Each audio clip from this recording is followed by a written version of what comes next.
বাসর ঘরে প্রবেশ করে যেই এই বইয়ের ঘুমটা উঠালাম, বউ আমার ছোটখাটো হাতির বাচ্চার মতো সুর করিয়া চিল্লাইয়া বলল, তুই?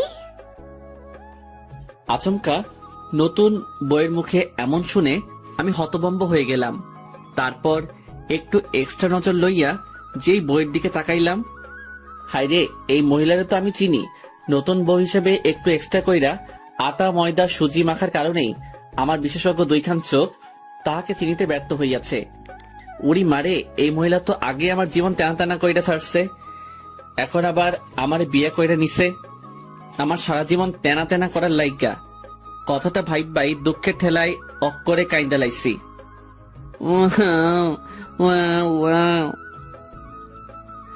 আসলে দুঃখের কথা কি আর কমনে ভাই, এই মাইয়া আমার এক্স গার্লফ্রেন্ড, নাম রিয়া ওরফে মহিলা শয়তান। জীবনের প্রথম একটা কিউরেটর বদনা থুক্কু ডিব্বা মাইয়া দেখাই প্রেমে পইরা গেছিলাম। আর অনেক কষ্ট করিয়া তাহার সাথে লাইনটা লাগাইলাম, কিন্তু সেই কষ্টের ফল আর পাইলাম কই। 3 মাস এই বজ্জাত বেডির লগে রিলেশন ছিল, আর এই 3 মাসেই আমার মতো একটা পিচ্চি কিউট বলারে অক্করে থাকার কইতে পারমু না। তারপর হঠাৎ করে গত 17 দিন আগে তাহার সাথে একটা বিষয় নিয়ে সেই লেভেলের ঝগড়া বেঁধে গেল। আরো সাফ জানিয়ে দিল আমার সাথে আর সম্পর্ক রাখবে না, আর আমিও সুযোগ পাইয়াই তাহার জীবন থেকে ভাগা দিলাম। তারপর এক বস্তা খুশি মনে লইয়া একেবারে আড্ডাখানায় যেতেই, কি রে বেটা, কি হয়েছে তোর? এমন ছাগলের মতো লাফাইতেছিস কেন? আরে বেটা, রিয়ার সাথে ব্রেকআপ হইয়া গেছে। লেখক, ব্রেকআপ হলে মানুষ আপসেট থাকে, আর তুই এমন ছাগলের মতো 3 নম্বর বাচ্চার মতো লাফাইতেছিস কেন? আরে বেটা, লাফামো না তো কি করবো, ওই মাইয়া আমারে ভালোবাসে না। দেখ দোস্ত, আমি তোর মনের অবস্থাটা বুঝতে পারছি। প্লিজ দোস্ত, তুই মন খারাপ করে থাকিস না। দেখবি রিয়া 2-1 দিন পর আবারই তোর কাছে ফিরে আসবে। প্লিজ দোস্ত আমার, তুই স্বাভাবিক হ। আরে ধুর বেটা, আমি তো স্বাভাবিকই আছি, আমাকে দেখে কি তোর পাগল মনে হচ্ছে নাকি? রুবিল রে, ও মনে হয় ব্রেকআপের কষ্টটা সহ্য করতে না পারে এমন পাগলামো করতেছে। ধুর হালারা, তোরা তোদের চিন্তা নিয়ে থাক, আমি গেলাম। কথাটা কইয়াই বাড়ির উদ্দেশ্যে ভাগা দিলাম। পিছন থেকে হারামিগুলো ডেকেই যাচ্ছে, আমি ওদের ডাকে কোনো সাড়া না দিয়ে আমার গন্তব্যের দিকে এগিয়ে যাচ্ছি। বাসায় এসে ফ্রেশ হয়ে নিজের রুমে শুয়ে ভাবছি, আচ্ছা রুবেল তো বলল রিয়া আবার আমার লাইফে ফিরে আসবে, আর আমি শুনেছি রিলেশনে এসব ব্রেকআপ হয়ই, আবার কিছুদিন পর সব ঠিক হয়ে যায়। পুরি মারে, এই মাইয়া কি তাইলে আবারও আমার লাইফে ব্যাক করতে চাইবে?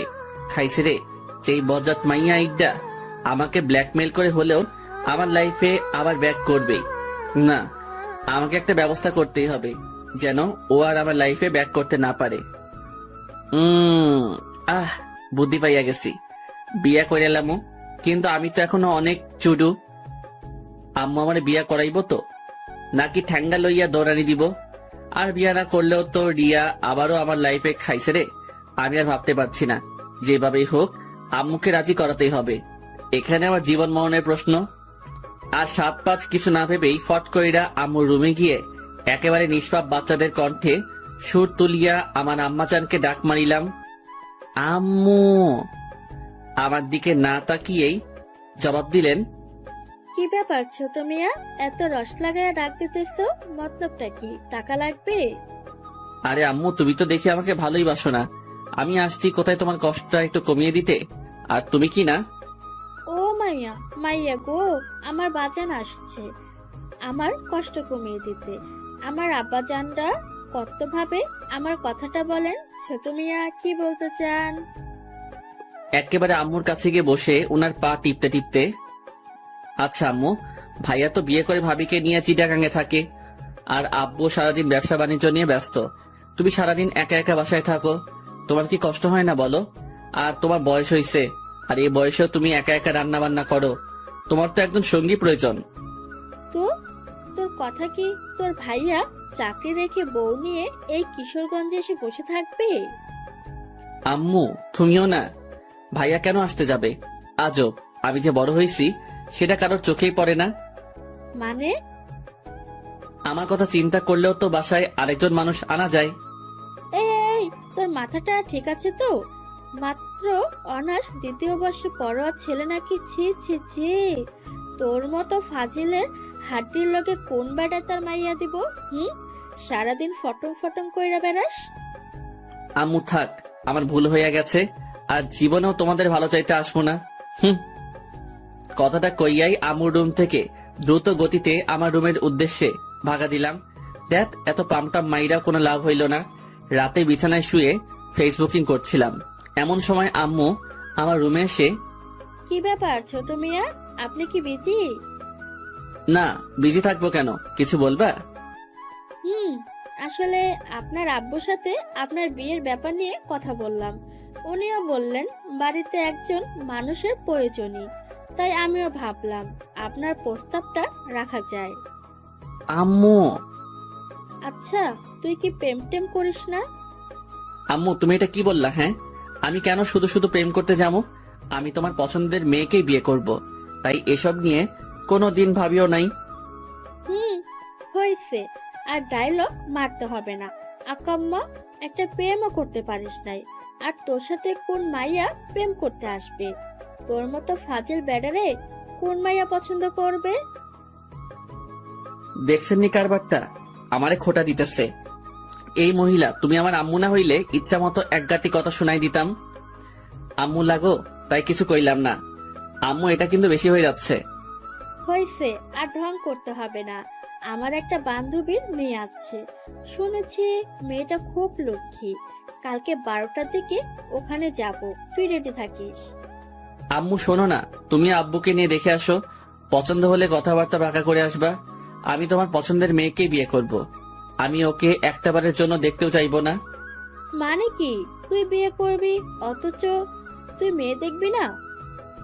আম্মু, আসলে আমিও দেখতে চাই আমার আম্মুনিটা কেমন মেয়ে আমার জন্য পছন্দ করে। আমি একেবারে বাসর ঘরেই দেখবো। ভাইরে, তারপর বাসর ঘরে আইসা দেখি ওই মাইয়া আর কেউ না, ওইটাই রিয়ানি। বেশি বাল পাকনামি করতে গিয়া নিজে ধরা খাইয়া গেলাম। কথায় আছে না, অতি চালাকের গলায় দড়ি, যেখানে বাঘের ভয় সেখানেই রাত হয়।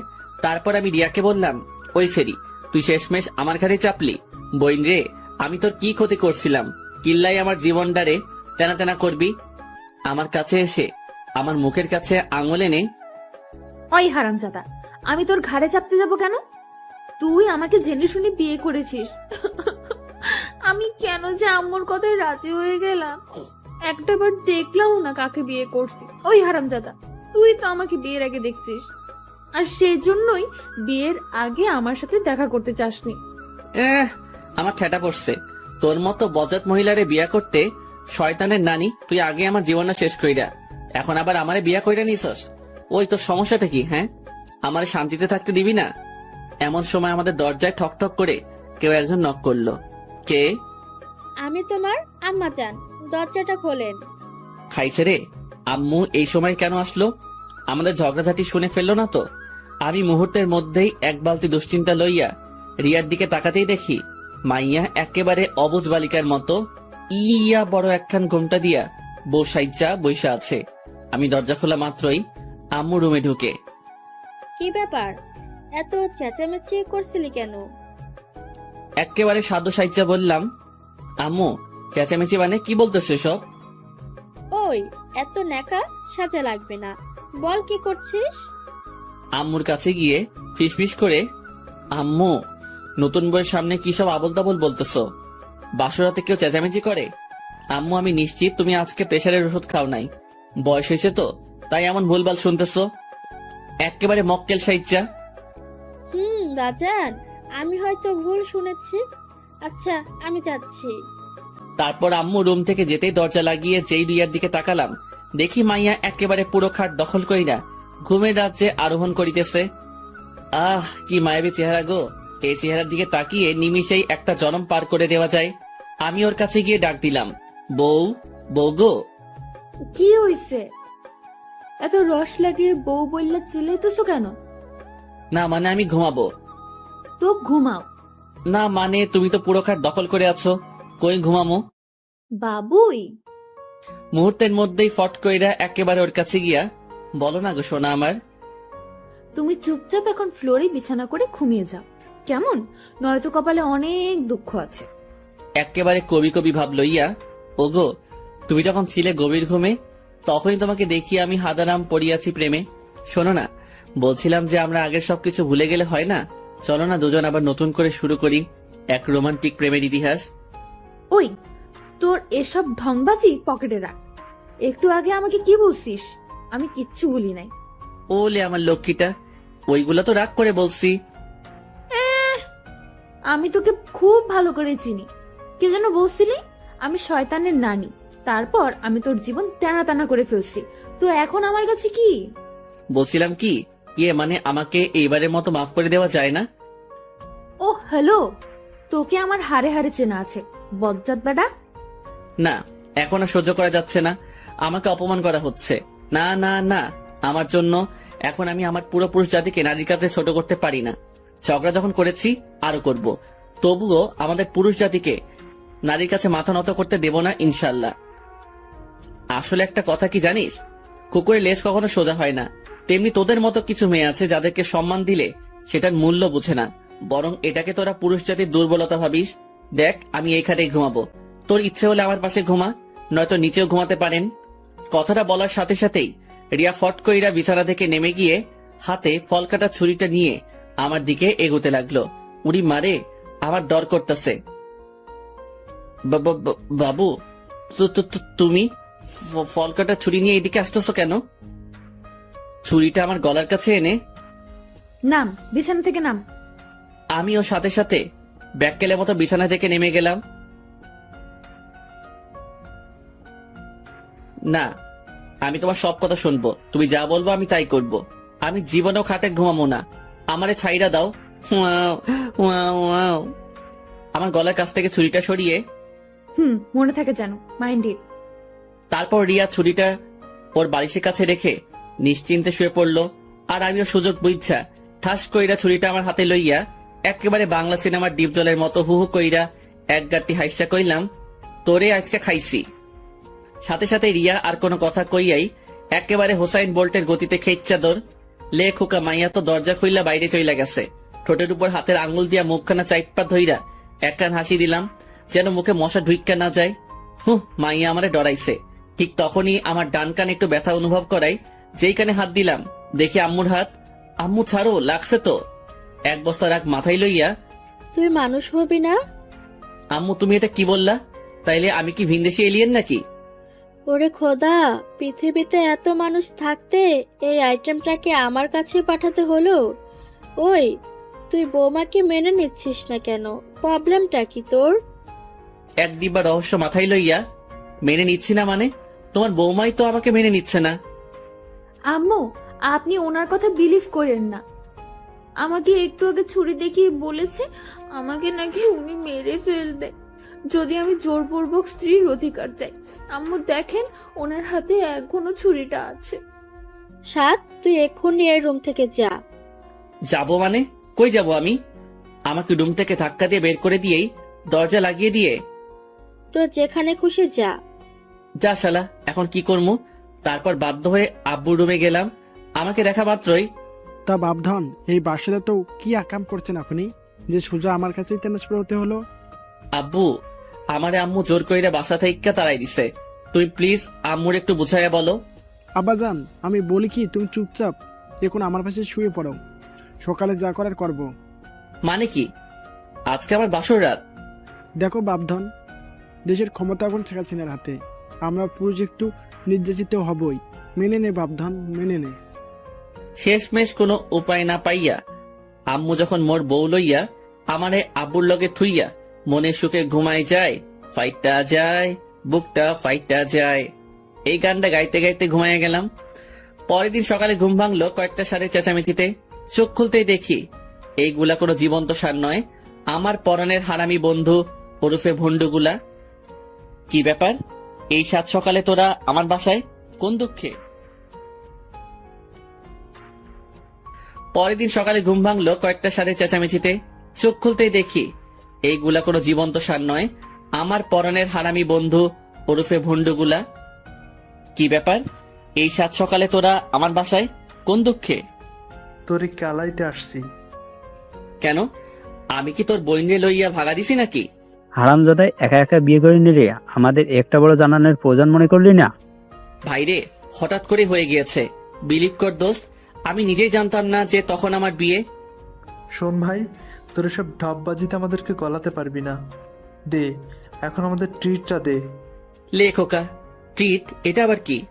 মাম্মা, এসব ন্যাকামো রাইখা চুপচাপ আমাদের ভলিউমটা দিয়ে দাও, নয়তো কি? নয়তো তোমার বইয়ের কাছে ইনিয়ে বিনিয়ে অনেক কাহিনী কয়া দিমু, পরে ঠেলা বুঝবা। তো জানা। তারপর আমি মনে মনে বললাম, একটাবার চেহারা খান দেখলে এমনিতেই ঠান্ডা হয়ে যাবি। মুহূর্তের মধ্যে দুইটা একেবারে ভিলেনের মতো ভাব লইয়া কইল, আব্বে তোর বউ কই? আমার রুমেই আছে, যাও। 2 মিনিট পর হারামি দুইটা বদনা দুঃখ মনে লইয়া আমার কাছে ফিরিয়া আসিয়া কইল, মামা, কেমনি কি রিয়া তোর বউ? ভাইরে, সবই আমার বাল পাকলামির ফল। তারপর হারামি গুলারে সব কাহিনী খুইল্লা কইলাম। আরে দোস্ত, সময় নে, মেয়ে মানুষের মন, একটু মিষ্টি মিষ্টি কথা বলবি, মাঝে মাঝে সারপ্রাইজ দিবি, ওর ছোট ছোট আবদারগুলো পূরণ করবি, ব্যাস কাজ হয়ে যাবে। দূর, আরে বেটা, মেনে নেওয়াটা জরুরি না, কিন্তু ও তো আমাকে সারাক্ষণই প্যারা দেয়। আমি না প্যারা সহ্য করতে পারি না। আচ্ছা দোস্ত, টেনশন করিস না, সব ঠিক হয়ে যাবে। আমাদের এখন যেতে হবে। সে কি, নাস্তা করে যা। না রে দোস্ত, বড় অপুর শরীরটা অনেক খারাপ, ওনাকে এখন দেখতে যাব। ও আচ্ছা, তাহলে যা, আর আপুর কি অবস্থা সেটা জানাস। তারপর রুবেল আর হাবিব চলে যাওয়ার পর আমি একটু বাইরে হাঁটতে বের হলাম। বলে রাখা ভালো যে অতিরিক্ত গরমের কারণে আমি লুঙ্গি পরে বের হয়েছিলাম। রাস্তায় একা একা হাঁটতেছি আর গান গাইতেছি। ভালোই ছিলাম আমি হাঙ্গা কইরা এখন আমি কান্দি বইয়া বইয়া।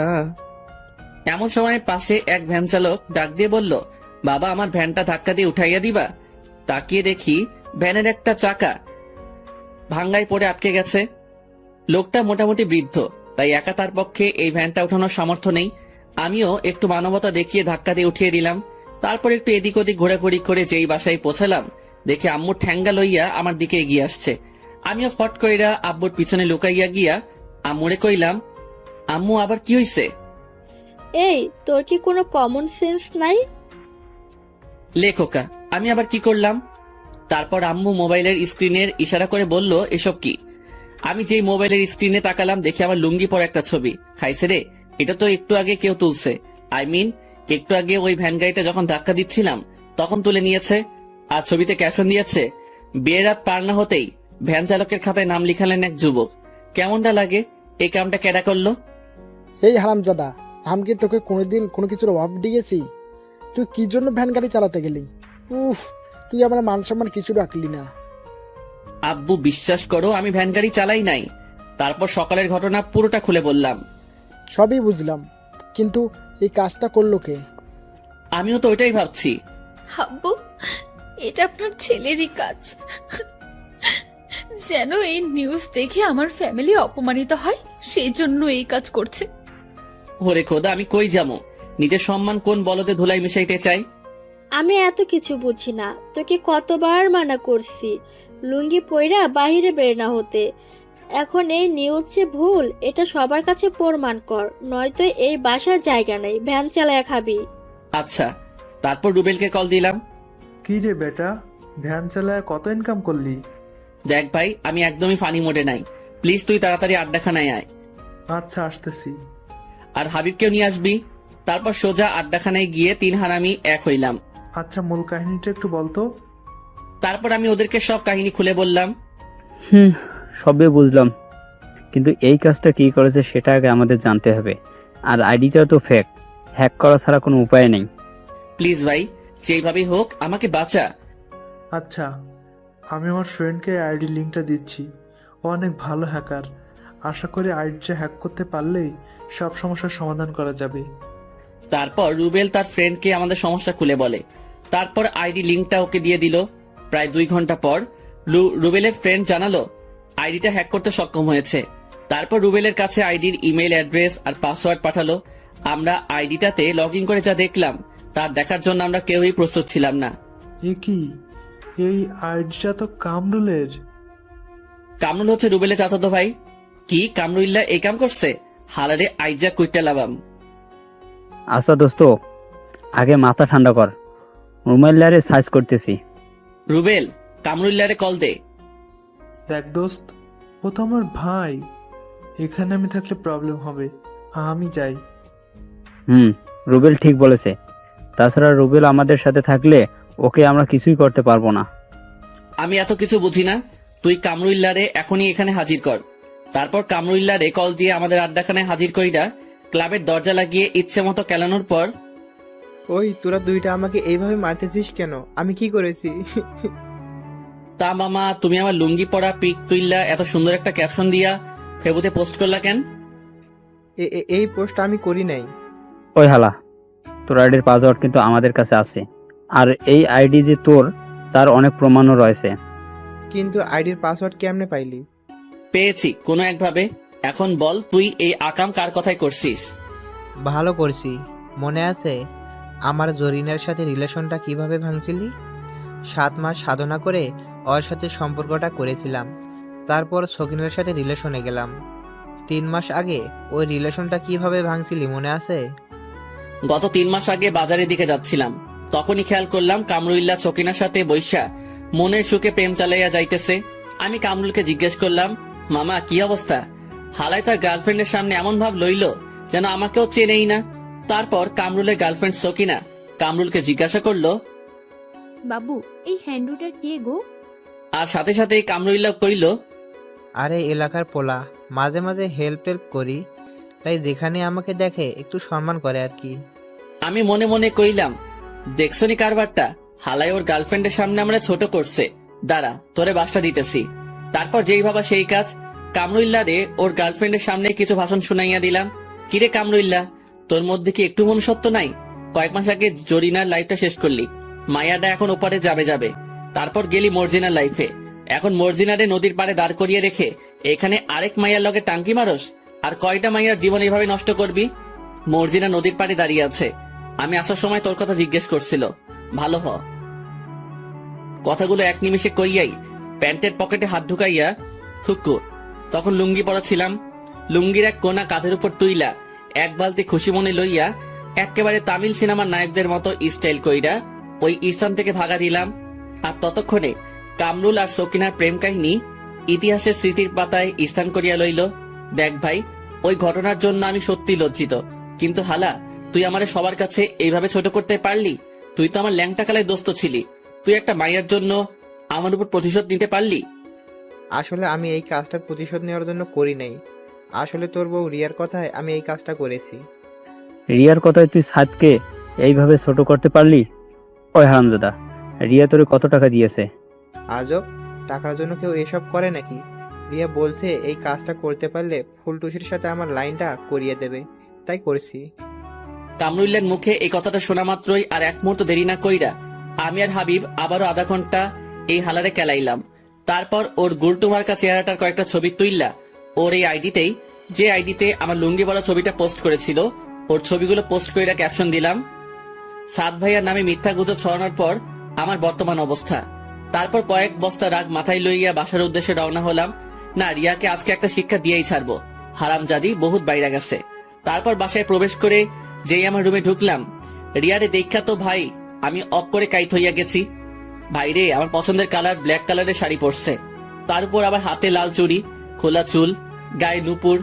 এই ভাই, এই মাইয়াকে আমার ক্লাস খাওয়াইতে মাইরা লইবনি?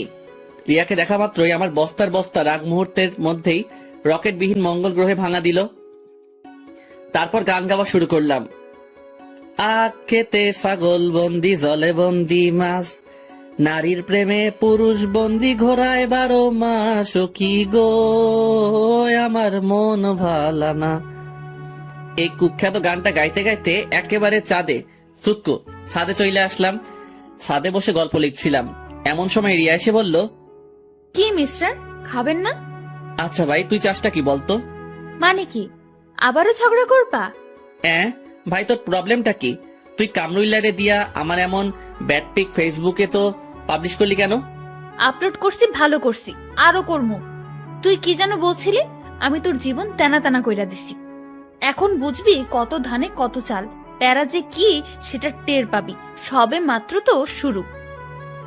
কথাগুলো বলেই রিয়া ছাদ থেকে নিচে চলে যেতে লাগলো, আর আমি মদনের মতো নিজের গালে নিজেই থাপ্পড় দিয়া কইলাম, সাদ ভাই তুই গেলি। তারপর এক বালতি সমবেদনা মনে লইয়া নিচে গেলাম খাবার খাওয়ার জন্য। খাওয়া দাওয়া শেষ করে রুমে গিয়ে একটু বিশ্রাম নিতেছি, এমন সময় আব্বু আর আম্মু আমার রুমে আসলো। তোমরা? আচ্ছা তুই কি চাস বল তো? তখন তো বিয়ের জন্য পাগল হয়ে গিয়েছিলি, এখন বৌমাকে মেনে নিচ্ছিস না কেন? আম্মু সত্য বলতেছি, আমি রিয়াকে মেনে নিলেও ও আমাকে মেনে নিচ্ছে না। কি? নিজের দোষ এখন বৌমার উপর চাপাচ্ছিস? লজ্জা করে না তোর? আব্বুর মাথায় হাত দিয়ে বলতেছি আম্মু আমি সত্যি। এতটুকু বলতে আব্বু ফট কইরা আমার থেকে 3 ফিট দূরে গিয়ে কইল, ওই তুই একদম আমার মাথায় হাত দিয়ে কসম বলবি না, আমি এই অল্প বয়সে মরতে চাই না। ওরে মারো মুঝে মারো। আচ্ছা আম্মু রিয়া কোথায়? কিচেনে আছে। কেন? আমি আম্মুর কথার কোনো জবাব না দিয়েই কিচেনে চলে গেলাম। তারপর রিয়ার কাছে গিয়ে নরম গলায় বললাম, রিয়া বল। আমি তোমার সব কথা শুনবো, কখনো তোমার কথার অবাধ্য হব না। প্লিজ আব্বু আম্মুকে ম্যানেজ করো। এই তো লক্ষ্মী ছেলের মতো কথা, আমার সোনাটা বাবুটা। এই কথাটা মনে থাকবে তো? এই তো লক্ষ্মী ছেলের মতো কথা, আমার সোনাটা বাবুটা। এই কথাটা মনে থাকবে তো? আমি মাথা ঝাঁকিয়ে সম্মতি প্রদান করলাম। শোনো, এখন থেকে তুমি প্রতি রাতেই নিচে ঘুমাবা, আর আমার সাথে একদমই ঝগড়া করবা না। আর রাতে ঘুমানোর সময় দরজা আনলক করে ঘুমাবা। আমার বিছানা প্রতিদিন পরিপাটি করে রাখবা, মাঝে মাঝে আমার পা টিপে দিবা, কেমন? উফ, মেজাজটা পুরাই 420 হইয়া যাইতেছে। না না, এখন রেগে গেলে চলবে না। আব্বু আম্মুকে শান্ত করতে হলে এখন আমাকে হ্যাঁ বলে দিতে হবে, তারপর বাকিটা বুঝামু। আচ্ছা বাবু। এই তো আমার লক্ষ্মী সোনাটা, এই নাও তোমার একটা ফ্লাইং কিস। মনে মনে কইলাম, যা আগে আব্বু আম্মুর সামলা, পরে ঠেলা বুঝাইতেছি। I love you baby. I love you too সোনা। তারপর রিয়া আব্বু আম্মুর কাছে গিয়ে, আম্মু আপনার ছেলে সব ভুল বুঝতে পারছে, প্লিজ আপনারা ওকে আর কোনো প্রেশার ক্রিয়েট করেন না। আসলে অনেক ভালো একটা ছেলে, ওর প্রতি আমার কোনো অভিযোগ নেই। কথাগুলো বলেই রিয়া আবারও কিচেনে চলে গেল। আম্মু আমার কাছে এসে আমার পেটে গুতা দিয়া কইল, এতদিনে বুঝতে পারছিস? তারপর সেই লেভেলের একখানা ভেটকি মাইরা আম্মু আর আব্বুও আমার রুম ত্যাগ করিল। তারপর আমিও সেই লেভেলের ভাব লইয়া বাসা থেকে বের হতে যাব, ঠিক তখনই মনে পড়লো, আরে আমি তো লুঙ্গি পরা খাইছে রে। আগের বাসটার কথা মনে কইরাই দুঃখের ঠেলায় অক করে কাইন্দা লাইছি। তারপর আবারও রুমে আইসা আমার সাদের লুঙ্গি খুইলা প্যান্ট পইরা আড্ডাখানার উদ্দেশ্যে বেরিয়ে পড়লাম। রাস্তায় হাঁটতেছি, এমন সময় হাবিবের এক্স এর সাথে দেখা। ও মা, সাথে একটা পিচ্চি কিউট পোলাও আছে। আসেন ভাই, এই মায়াডারে একটু চেতাইয়া আসি। আমি হাবিবের এক্স কে উদ্দেশ্য করে, আরে জান্নাত তুমি? হাবিবের এক্স এর নাম জান্নাত। হ্যাঁ সাদ ভাই, কেমন আছেন? জি আলহামদুলিল্লাহ। তারপর জান্নাতের সাথে পিচিটাকে জান্নাতকে দেখিয়ে জিজ্ঞেস করলাম, বাবু উনি তোমার কি হয়? আঙ্কেল, উনি আমার আম্মুনি হয়। আরে বেটা, উনি তোর আম্মু হইলে আমারে ভাই ক ভাই, কারণ আমার বন্ধু তোর আম্মুর বাবু ছিল। ওমা তাই? তাহলে তো তুমি আমার ভাইয়াই হও। এক বালতি রাগ মাথায় লইয়া এই, আপনি কখনোই শুধরাবেন না। ঠিক তখনই একটা ভুড়িওয়ালা পাবলিক আইসা জান্নাতকে জিজ্ঞেস করলো, জানু কি হয়েছে? না জানো, তেমন কিছু না। জানা তোমার বর নাকি? জি ভাইয়া। আর হ্যাঁ, আমার বর মোটেও আপনার ফ্রেন্ডের মতো না, আমাকে একটু অবহেলা করে না, সব সময় ছায়ার মতো আমার সাথে থাকে। ও হাগু করতে গেলেও সাথে যায় নাকি? কথাটা কইয়াই খেচ্ছা দৌড়, আর পিছন থেকে জান্নাত ঝড়ের বেগে গালাগাল দিয়ে যেতে লাগলো। তোর কপালে বউয়ের আদর নেই, তোর বউ তোরে দিয়া ঘরের কাজ করাবে, আর আমি কুত্তা ইতর। সব কথাগুলো মিলায় নিস। একটু দাঁড়াইয়া কইলাম, তাতেও সমস্যা নাই, তোমারটার মতো অমন ভুড়িওয়ালা না হইলেই হয়। কথাটা কইয়াই আবারও দৌড় লাগাইলাম। প্রায় 3.5 মিনিট দৌড়ানোর পর আড্ডাখানায় পৌঁছালাম। কি রে বেটা, এমন ভাবে হাঁপাচ্ছিস কেন? আরে বেটা বলিস না, আসার সময় হাবিবের এক্স এর সাথে দেখা, তারই একটু চেতাইয়ে আসলাম। হাবিবের এক্স এর কথাটা বলতেই লক্ষ্য করলাম হাবিবের মুখটা একটু মলিন হয়ে গেল। হাই রে, বেচারা হয়তো ইমোশনালি আপসেট হয়ে গেছে। হাবিবের পাশে বসে ওর পিঠে হাত বুলাতে বুলাতে, দোস্ত প্লিজ মন খারাপ করিস না, দেখিস তোকে জান্নাতের থেকে অনেক ভালো মেয়ে বিয়ে করাবো। আরে বেটা, আমি আমার জন্য আপসেট হই নাই। ভাবতেছি জান্নাতের বরের কথা, বেচারা কত কষ্টে না জানি আছে। কি ভাবলাম আর কি হইল। তারপর হারামিগুলোর সাথে কিছুক্ষণ আড্ডা দিয়ে সন্ধ্যায় বাসায় ফিরলাম। রুমে বসে ফেসবুক করছিলাম, এমন সময় রিয়া রুমে এসে বলল, বাবুই, এবার লক্ষ্মী ছেলের মতো আমার বিছানা করে ফেলো তো। জি আমাকে বলছেন? ওই হারামজাদা, কথা কানে যায় না, বিছানা কর, নয়তো আন্টিকে উল্টা পাল্টা বলে তোকে বাস খাওয়াবো। তুই সবসময় আম্মুর কাছে এমন মিথ্যা বলে আমাকে বকা খাওয়াও? বেশ করি, এখন চুপচাপ আমার কথা শোন, নয়তো কপালে শনি আছে। আব্বে যা, আম্মুকে নিয়ে আয় দেখি আম্মু কি করতে পারে। কি ব্যাপার, তুই আমাকে ভয় পাচ্ছিস না কেন? আমি টেবিলের উপর থেকে মোবাইলটা আমার হাতে নিয়ে ভিডিও রেকর্ডটা সেভ করলাম। ভয় তো এবার তুই পাবি। তুই এতক্ষণ আমার কথা ভিডিও করছিলি? জি ম্যাম, আপনার সব কাহিনী আমার এই মোবাইলটাতে রেকর্ড হয়ে গেছে। ইয়ে মানে, তুমি কিন্তু এটা ঠিক করো নাই। আমি তো তোমার সাথে ওসব মজা করে করতাম। আচ্ছা বাবু, তাহলে এখন আমিও মজা করে আম্মুকে এই ভিডিওটা দেখাই গিয়ে। কথাটা বলেই বিছানা থেকে উঠে আম্মু রুমের দিকে যাওয়ার জন্য যেই পা বাড়ালাম, তখনই রিয়া আমার হাত চেপে ধরে। প্লিজ অমনটা করো না, উনি আমাকে খারাপ ভাববে। ও মা, তাহলে আমাকে যখন খারাপ ভাবে তখন কি আমার কষ্ট হয় না? প্লিজ আমাকে মাফ করে দাও, আমি তো তোমার বউ। তুমি কি আমাকে সবার কাছে ছোট করতে চাও? আমি রিয়ার একেবারে কাছে গিয়ে ওর গালে আঙুল দিয়ে স্পর্শ করে, আচ্ছা সোনা, এই ভিডিওটা কাউকে দেখাবো না, কিন্তু এখন থেকে আমি যা বলবো তোমাকে তাই করতে হবে। আর তুমি এখন থেকে নিচে ঘুমাবা। এবার লক্ষ্মী মেয়ের মতো আমার পাটা টিপে দাও তো। দেখো, এটা কিন্তু একদম ঠিক হচ্ছে না। তাহলে ভিডিওটা দেখাই গিয়ে। আরে অমন করো কেন? আচ্ছা দিচ্ছি তো। সুন্দরী ভাইয়ার হাতে পা টিপানোর মজাই আলাদা। উফ, প্রচুর ভাল লাগছে। এমন রুমে আম্মু এসে, এই, তোর কি কোনো বুদ্ধি শুদ্ধি নাই? নতুন বইয়ের হাতে পাটি পাচ্ছিস? আরে আম্মু তুমি আর বইলো না। তোমার বৌমাকে এত করে বললাম যে তুমি নতুন বউ, আমার পা টিপলে কেমন দেখায়।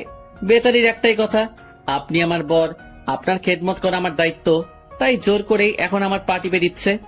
একটু লজ্জা লজ্জা ভাব লইয়া বললাম, আসলে আম্মু, তোমার বৌমা আমাকে বড্ড বেশি ভালোবাসে, খুব ভাগ্য করে ওকে পেয়েছি।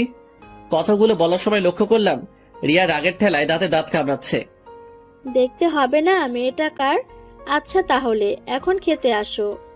আচ্ছা আম্মু, তুমি যাও, আমরা আসতেছি। আম্মু রুম থেকে যেতেই, তুই আমার দিয়ে পড়তে পাইলি? তুই একদমই ভালো না, খুব পচা, আমার মান সম্মান কিছুই রাখলো না। লে খোকা, তুই আমার পা টিপ্পা দিছিস, এতে আবার মান সম্মান যাবে কেন? বিয়ার পর প্রত্যেকটা মেয়ের দায়িত্ব তার স্বামীর পা টিপে দেওয়া। ভাইরা আমার, চিল্লা এখন ঠিক কিনা? তুই সারা জীবন এমন হিংসুটতেই থাকবি। কথাটা কইয়াই রিয়া খাওয়ার জন্য খাবার টেবিলের উদ্দেশ্যে রুম থেকে বেরিয়ে যেতে লাগলো।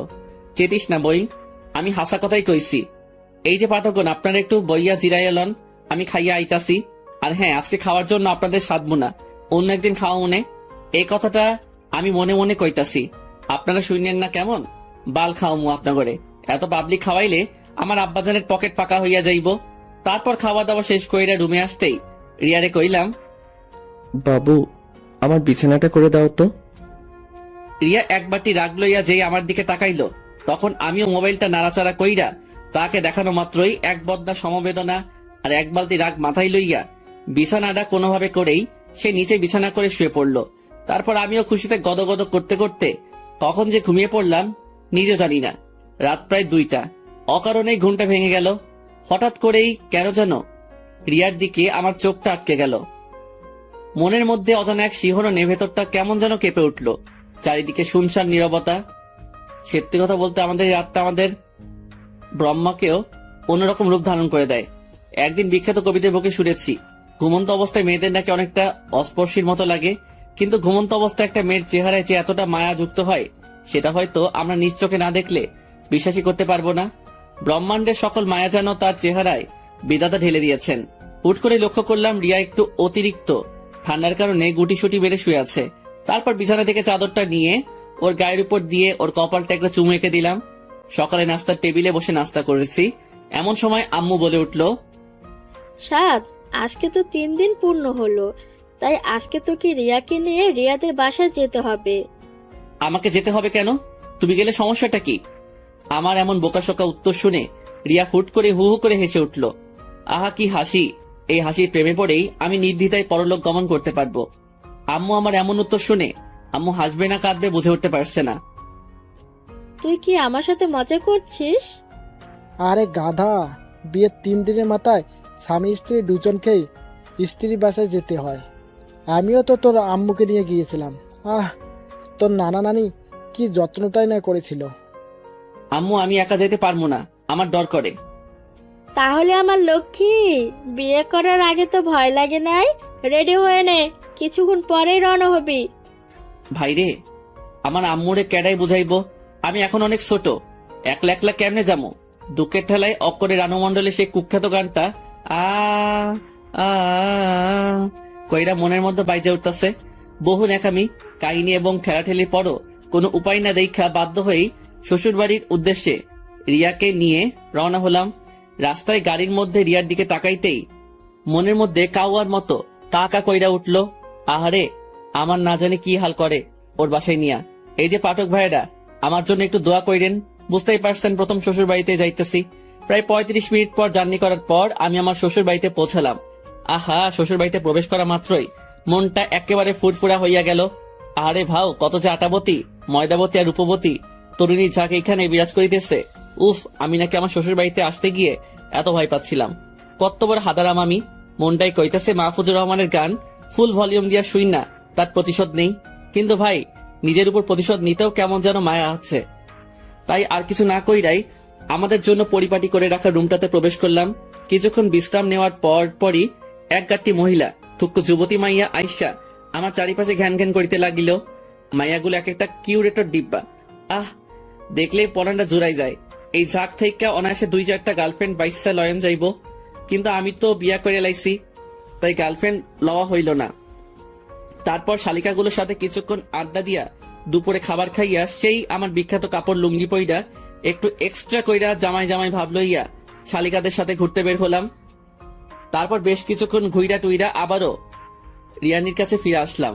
দেখি মহারানী আমার মনের শখে ঘুমাইতেছে। আমি আস্তে আস্তে রিয়ার কাছে গিয়ে ওর গালে হাত দিয়ে স্পর্শ করতেই ফট কইরা রিয়া উঠে বসেই, এই, তুই আমাকে টাচ করলি কেন? তোর মতলবটা কি? লে খোকা, তুমি না ঘুমিয়েছিলা? কি? তার মানে তুই আমার ঘুমের সময় আমার অসহায়ত্বের সুযোগ নেস? তুই আমার এত বড় সর্বনাশ কেমনে করলি? বিশ্বাস করো বইন, আমি তোরে কিচ্ছু করি নাই। তোর বিশ্বাস না হইলে পাঠকগণকে জিজ্ঞেস কর। যা শালা, করোনা ভাইরাসের কারণে 3 ফুট দূরত্ব বজায় রাখার কথা শুনেছি, কিন্তু 4 ফুট দূরত্ব কেন? দিয়া ঠাস কইরা বালিশ দিয়া আমার মাথায় মাইরা, তোর গবেষণা নিয়ে তুই থাক, আমি গেলাম। কথাটা কইয়াই রিয়া রুম থেকে ভাগা দিল। আর আমিও দুঃখের ঠেলায় চুপচাপ বিছানায় শুইয়া রানু মণ্ডলের গানটা শুনতে শুনতে ঘুমাইয়া গেলাম। সন্ধ্যার দিকে রিয়ার ডাকে ঘুম ভাঙলো। এই শুনছো? বলো। রিয়া আমার পাশে বসে আমার মাথায় হাত বুলাতে বুলাতে, লক্ষ্মী আমার, ওঠো। কি ব্যাপার মাইয়ার মতলবটা কি? হুট কইরা এত চেঞ্জ? তুমি ঠিক আছো তো? শোনা, আমি ঠিক আছি। তুমি ফ্রেশ হয়ে একটু বাইরে আসো। আমার নানু আর মামা মামি এসেছে তোমাকে দেখার জন্য। দেখছনি কারবারটা? আচ্ছা তুমি যাও, আমি আসতেছি। আরে তুমি ফ্রেশ হয়ে আসো তো, আমি তোমাকে নিয়েই যাব। তারপর আমি ফ্রেশ হয়ে আসতেই ও আমার হাতে ধরে এমন ভাবে আমাকে ওর নানু আর মামা মামির সামনে নিয়ে গেল যেন এই দুনিয়াতে আমাদের মতো এত সুখী দম্পতি আর একটাও নাই। আমি ওনাদের সামনে গিয়ে সালাম দিলাম। সবাই আমার সালামের উত্তর দিয়ে আমাকে নানান প্রশ্ন করতে শুরু করলো, আর আমিও হাদারামের মতো ওনাদের বিরক্তিকর প্রশ্নের উত্তর দিয়ে যাচ্ছি। তারপর ওনাদের সাথে কথা শেষ করে রুমে এসে বিশ্রাম নিচ্ছিলাম। এমন সময় রিয়া এসে বলল, বাবুই চলো, খাবার টেবিলে তোমার জন্য সবাই অপেক্ষা করছে। তারপর সোজা খাবার টেবিলে গিয়ে বসলাম। তা বাবা, তোমার এখন কোনো অসুবিধা হচ্ছে না তো? না না আব্বা, কোনো অসুবিধা হচ্ছে না। দেখো বাবা, রিয়া হয়তো একটু রাগী, কিন্তু ওর মনটা অনেক ভালো। আমি তো ওর মামি হই, তারপরও আমাকে ওর মায়ের মতো মানে। ব্যাককেলের মতো মুখে হাসি বজায় রাখা, জি মামি, ও খুব লক্ষ্মী মেয়ে। কথাটা বলার পরপরই লক্ষ্য করলাম আমার শ্বশুর মশাই এক বালতি রহস্য লইয়া কেমন ভাবে যেন আমার দিকে তাকাচ্ছে। আমার নাতনিটা একদম আমার মতো সহজ সরল, কোনো ঘুরপ্যাচ বুঝেই না। আমি আবারও মদনের মতো মুখে এক বালতি হাসি বজাইয়া রাখা, নানু, ওর ব্যবহার তো এখনো সেই বিছানায় হিসু করা পিচ্ছি বাচ্চাদের মতো, একদমই ঘোর প্যাচ বোঝে না। মনে মনে কইলাম, বইন একদমই ঘোর প্যাচ বোঝে না, শুধু ভেতর একটু জিলাপির প্যাচ আর কি। আমার শ্বশুর মশাই এই আইটেমটাকে কোথা থেকে কুড়ায় আনছে কে জানে। তারপর খাওয়া দাওয়া শেষ করে একটু বিশ্রাম নিয়ে তারপর একা একা একটু ছাদে গেলাম। ও মা, ছাদে হিন্দি গান কে শুনে? ছাদের আবছালোয় চোখে পড়লো ছাদের এক কোণায় কেউ একজন উল্টো দিকে বসে এই এত রাতে হিন্দি গান শুনতেছে। আমি ওনার কাছে গিয়ে ওনার চেহারাটা দেখা মাত্রই আমার চোখ খুইলা মাটিতে পইড়া যাওয়ার অবস্থা। তারপর নিজেকে একটু সামনে নিয়ে আমতা আমতা করে বললাম, আব্বা, আপনি? আরে বাবা, তুমি বসো। না মানে আব্বা, রুমে বসে বোরিং লাগছিল তাই একটু ছাদে আসছিলাম আর কি। আচ্ছা আব্বা, আমি তাহলে যাচ্ছি। কথাটা বলেই আমি হুসাইন বোল্টের গতিতে হাইটটা হাইটটা ভাগা দিতে লাগলাম। জামাই শোনো, আরে এইদিকে আসো। আমি আবারও ওনার কাছে গিয়ে, জি আব্বা। আরে বসো, রুমে গিয়ে কি করবা? কথাটা বলেই আমার হাতে টান দিয়ে আমাকে ওনার কাছে বসিয়ে দিল। আমার কানের কাছে এসে ফিসফিস করে বলল, আচ্ছা বাবা, তুমি সত্যি বলো তো, খাবার টেবিলে বসে তুমি রিয়ার নামে যে প্রশংসা করলে তা সত্যি? একটু ইতস্ততা বোধ করে, কি বলেন আব্বা, আপনার মেয়ে তো ভালোই। ডাল মে কুছ কালা হ্যায়। জি আব্বা, কিছু বললেন? আরে না বাবারে, কেউ না বুঝলেও আমি তোমার দুঃখটা বুঝতেছি, কারণ ওর আম্মুর সাথে জীবনটা পার করতেছি তো। এটা একদমই তার মার মতো হয়েছে। লজ্জা শরম পকেট রাইখা, আব্বাজান আপনি আমার মনের কথাগুলো বুঝতে পারছেন। আচ্ছা আব্বাজান, এই মাইয়াটা কি সত্যি আপনার? মানে? না মানে আব্বা, একটু আপনার সাথে মিলে না। আপনার মতো এত ভালো একটা মানুষের ঘরে কেমনে এই মাইয়া হইব? বাবারে, সবই আমার কপালের দোষ। জানো বাবা, কথাবার্তা পাকা হওয়ার পর তোমাকে অনেক খুঁজেছি, কিন্তু কোথাও পাই নাই। সে কি, আমাকে খুঁজছিলেন কেন? দেখো, আমি একটা পুরুষ মানুষ হয়ে আর একটা পুরুষের জীবনে কেমন যাই না সই না ধ্বংস হতে দেই, তাই তোমাকে খুঁজছিলাম আগামী সতর্ক সংকেত জানানোর জন্য। কিন্তু বাপরে, তোমার কপালটাই খারাপ। আচ্ছা বাবা, বাদ দেন, যা হবার তা তো হয়ে গেছে। আপনি যখন আমার শাশুড়ি আমার সাথে জীবনটা পার করতে পেরেছেন, তাহলে আমাকেও পারতেই হবে। সিগারেটের প্যাকেট থেকে একটা সিগারেট বের করে আমাকে রিয়ার আব্বু দিয়ে বলে, এই নাও বাবা, সিগারেট খাও। আচমকা শ্বশুর আব্বার মুখে সিগারেট খাওয়ার কথা শুই না আমি কয়েক সেকেন্ডের জন্য হার্ট অ্যাটাক কইরা মরতে মরতে গিয়েও বেঁচে গেলাম। না না আব্বা, আমি এসব খাই না। আরে বাবা, লজ্জা পেও না তো। আমি জানি এই বয়সে বিড়ি খাওয়া একটা প্যারা থাকে। আমিও তোমার মতো প্রথম দিন শ্বশুর বাড়িতে গিয়ে বিড়ি খাইতে পারিনি। নাও, বিড়িটা মুখে নাও। বাপরে, এমন শ্বশুর মশাই থাকলে বাল আর বইয়ের আদর লাগতো না। কথা কন, ঠিক না বেঠিক?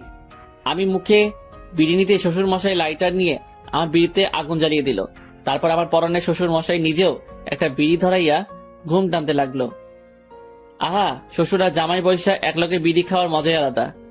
দুই ভাই থুক্কু, দুই জামাই শ্বশুর মিল্লা বিড়ি টানতাছি।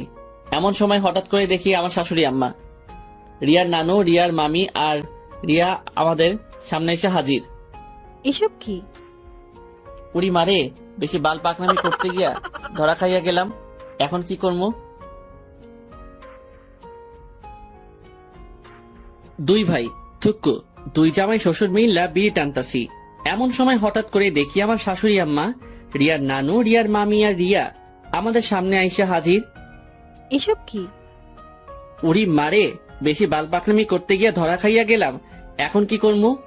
শ্বশুর মশাইয়ের দিকে তাকাতেই দেখি উনি একেবারে অবুঝ পোলা পাইনের মতো চুপচাপ বইসা আছে, আর হাতের সিগারেটটাও উধাও। তারপর শ্বশুর মশাই আমার কানের কাছে এসে ফিস করে বলল, জামাই, ওনারা এইভাবে হুট করে চলে আসে?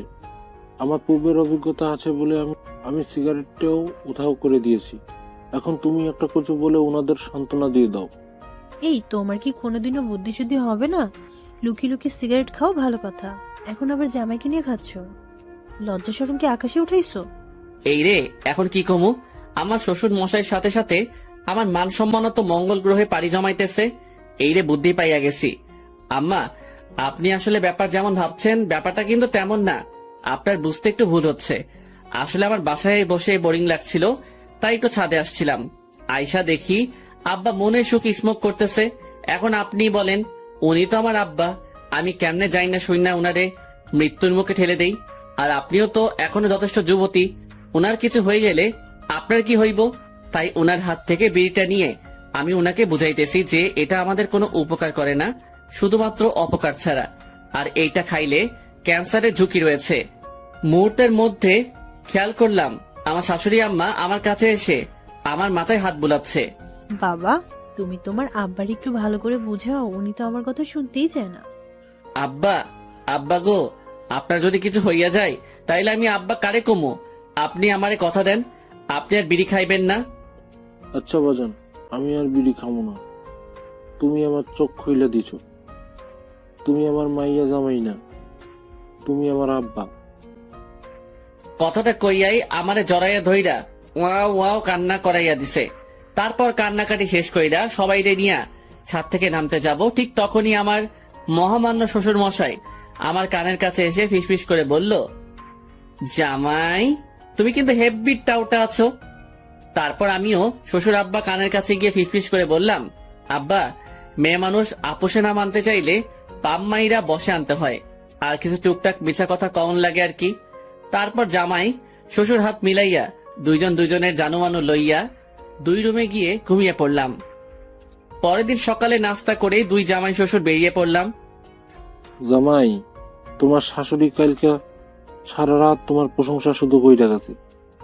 আব্বা, আমি কার মেয়ের জামাই সেটা দেখতে হইব না? আমি আপনার ধারাটা বজায় রাখবো না? জামাই, তোমার সাথে আমার এমন মিল হইব জানলে কবেই তোমারে খুঁজা বাইর করতাম, আমার মাইয়ারে তোমার হাতে তুইলা দিতাম। আব্বা, আপনার মতো এমন একটা শ্বশুর আমার মতো প্রত্যেকটা আপডেট পোলাপাইন আশা করে। থ্যাংক ইউ জামাই।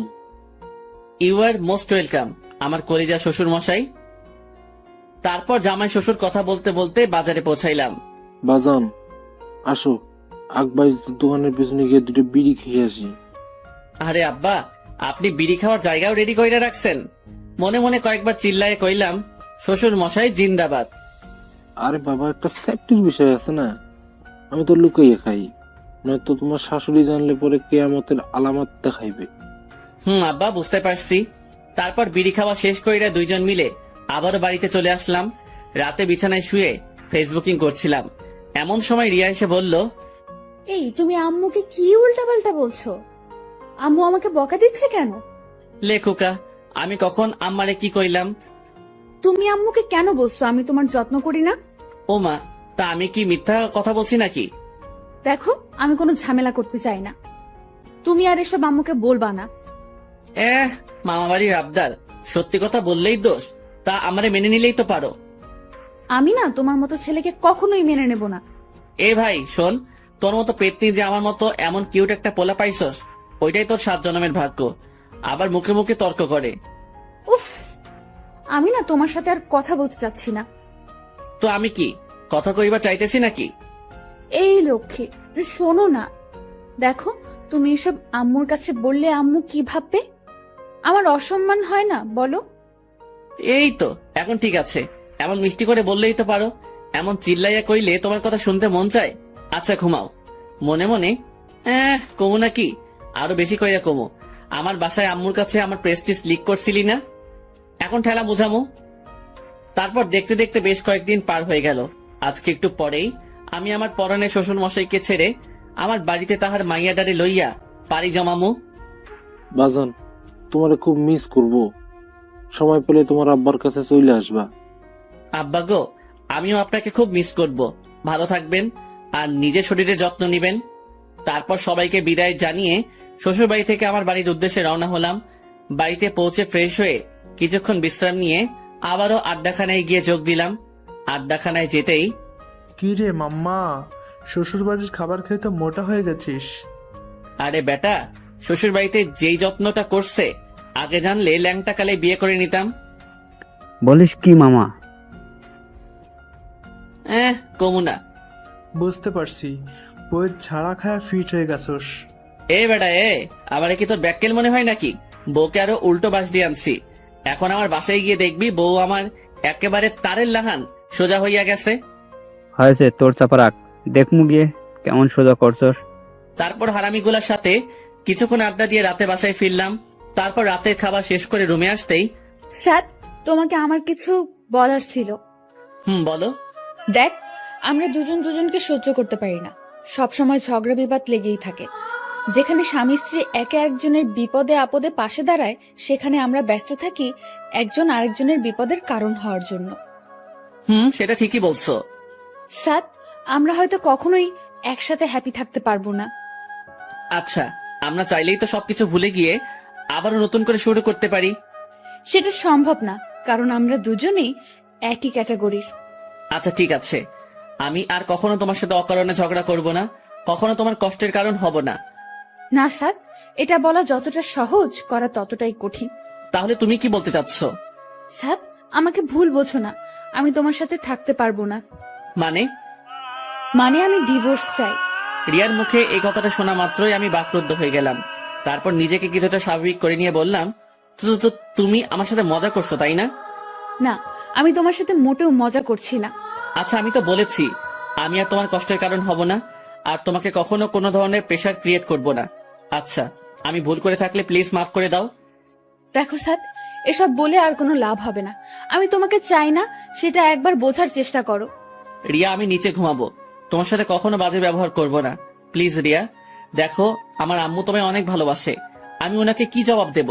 উনি অনেক কষ্ট পাবে। প্লিজ রিয়া। উফ সাদ, তুমি বুঝতে চাচ্ছ না কেন? তোমার সাথে থাকাটা আমার পক্ষে সম্ভব না। আচ্ছা, অনেক রাত হয়েছে, এখন ঘুমাও, আমরা সকালে কথা বলি। আচ্ছা ঠিক আছে, ঘুমাও। না, তুমি ঘুমাও, আমি একটু বাইরে যাব। কথাটা বলার সাথে সাথে রিয়া কিছু না বলে চুপচাপ শুয়ে পড়লো। আর আমি বাইরে এসে করিডোরে দাঁড়িয়ে ভাবছি আমার ভুলটা কোথায়। আচ্ছা, আমি তো ওকে বলেছি আমি আর ওকে বিরক্ত করব না, তবুও ও বুঝতে চাচ্ছে না কেন? আমার নিজের জন্য এতটা কষ্ট হচ্ছে না, তবে আমি আমার ফ্যামিলিকে কি জবাব দেব? কি বলবো আম্মুকে? কথাগুলো ভাবতে ভাবতেই চোখের কোণ থেকে কয়েক ফোঁটা জল গড়িয়ে পড়লো।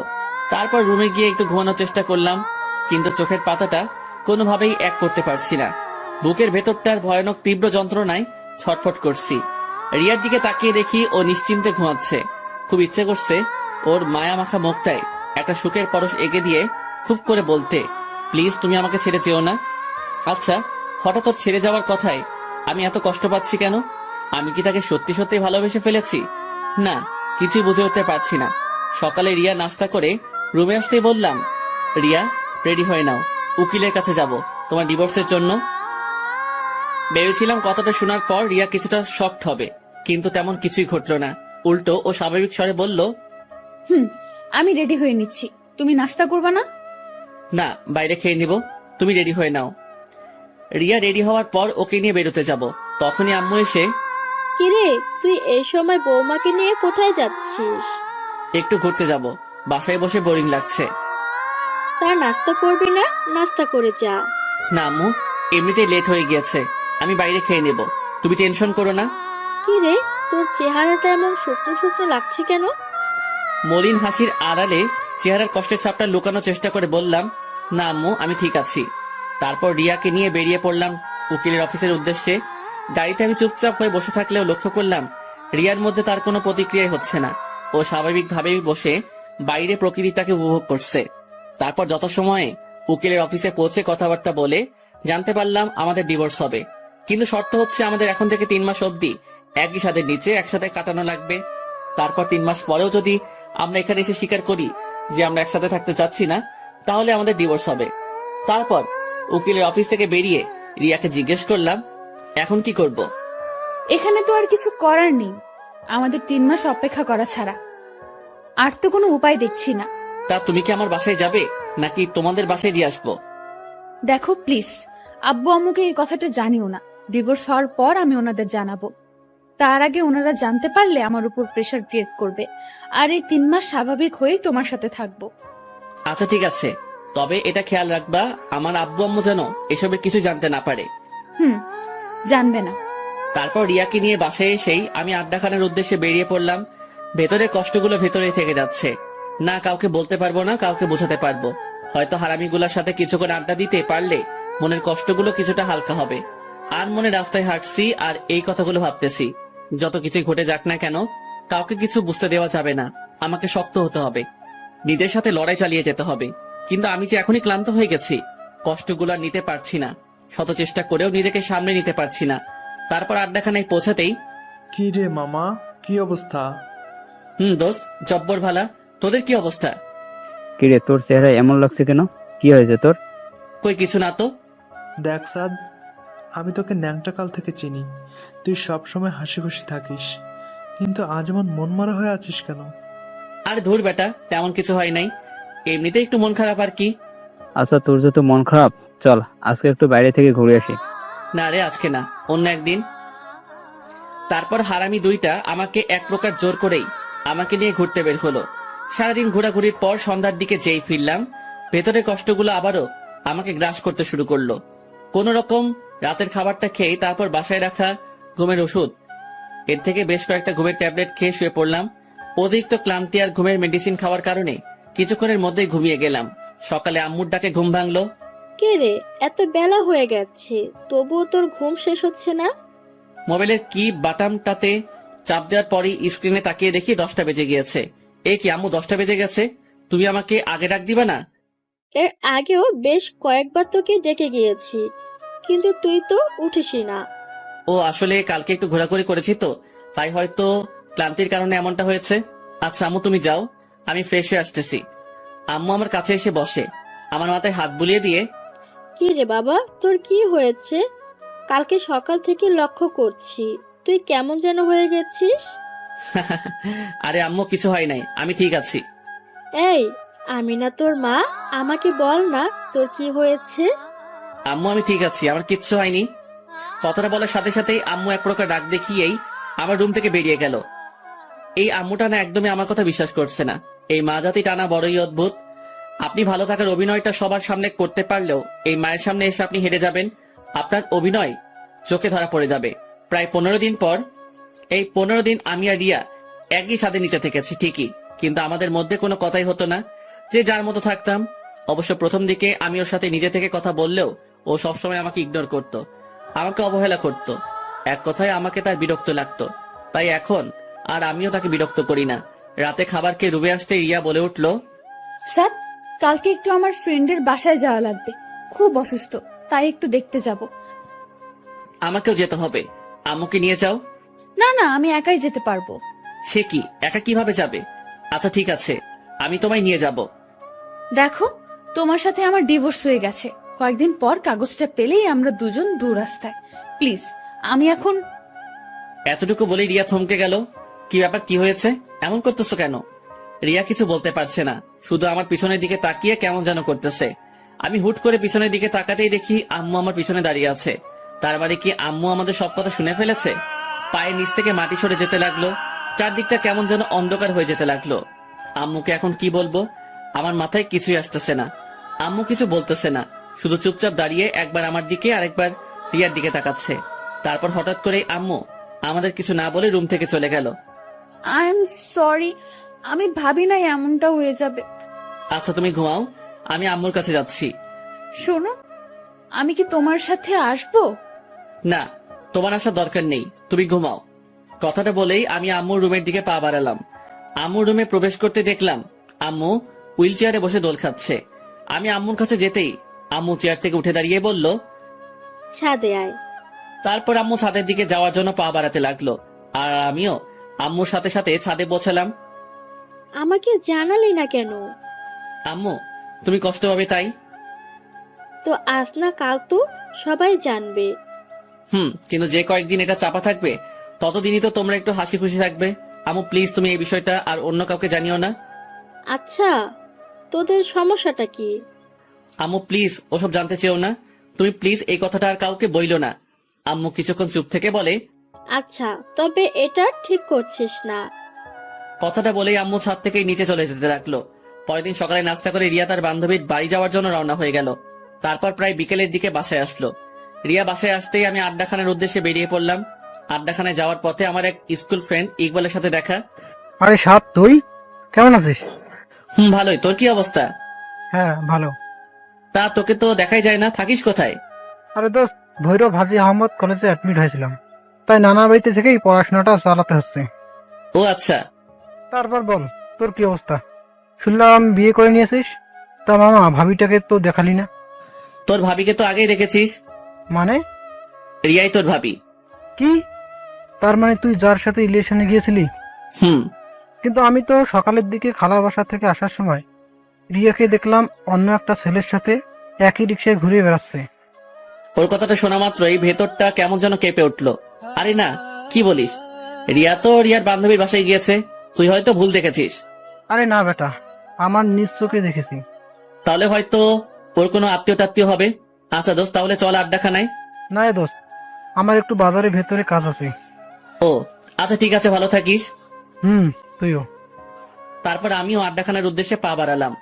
মাথাটা কেমন যেন ঘুরছে। তাহলে রিয়া কি আমাকে মিথ্যে বলল? ও কি কারোর সাথে রিলেশনে জড়িয়ে গিয়েছে? না না, এটা কিভাবে সম্ভব? ও তো এমনটা করলে অন্তত আমি টের পেতাম না। কিছুই ভাবতে পারছি না, সবকিছুই যেন মাথার উপর দিয়ে যাচ্ছে না। কিছুই ভালো লাগছে না। তাই আড্ডাখানায় না গিয়ে আবারও বাসার দিকে পা বাড়ালাম। বাসায় পৌঁছে আমার রুমে যেতেই দেখি রিয়া বিছানায় শুয়ে টিভি দেখছে। আমি টিভি রিমোটটা হাতে নিয়ে টিভিটা অফ করে দিতেই রিয়া বলে উঠলো, কি ব্যাপার, টিভি অফ করলো কেন? চেয়ারে বসতে বসতে, তুমি তোমার কোন ফ্রেন্ডের বাসায় গিয়েছিলে? কেন? জানতে চাচ্ছি আর কি। আমি তোমার সব প্রশ্নের উত্তর দিতে বাধ্য নই। হ্যাঁ সেটাই তো, কারণ আমার সব প্রশ্নের উত্তর দিতে গেলে তো তোমার সব কুকর্ম ধরা পড়ে যাবে। কি বাজে কথা বলছো? তুমি তোমার কোনো মেয়ে ফ্রেন্ডের বাসায় যাওনি। তুমি কার সাথে ঘুরতে বের হয়েছিলা? কোনো নাগরের সাথে? দেখো সাদ, তুমি কিন্তু সীমা অতিক্রম করছো। আমি আফরিনের বাসায় গেছিলাম, ও অসুস্থ। তুমি আফরিনকে কল দিয়ে জানতে পারো। পকেট থেকে মোবাইলটা বের করেই আফরিনকে কল দিলাম। কল রিসিভ হতেই, আসসালামু আলাইকুম। ওয়ালাইকুম আসসালাম। ভাইয়া কেমন আছেন? জি বোন, ভালো। শুনলাম তুমি নাকি অসুস্থ।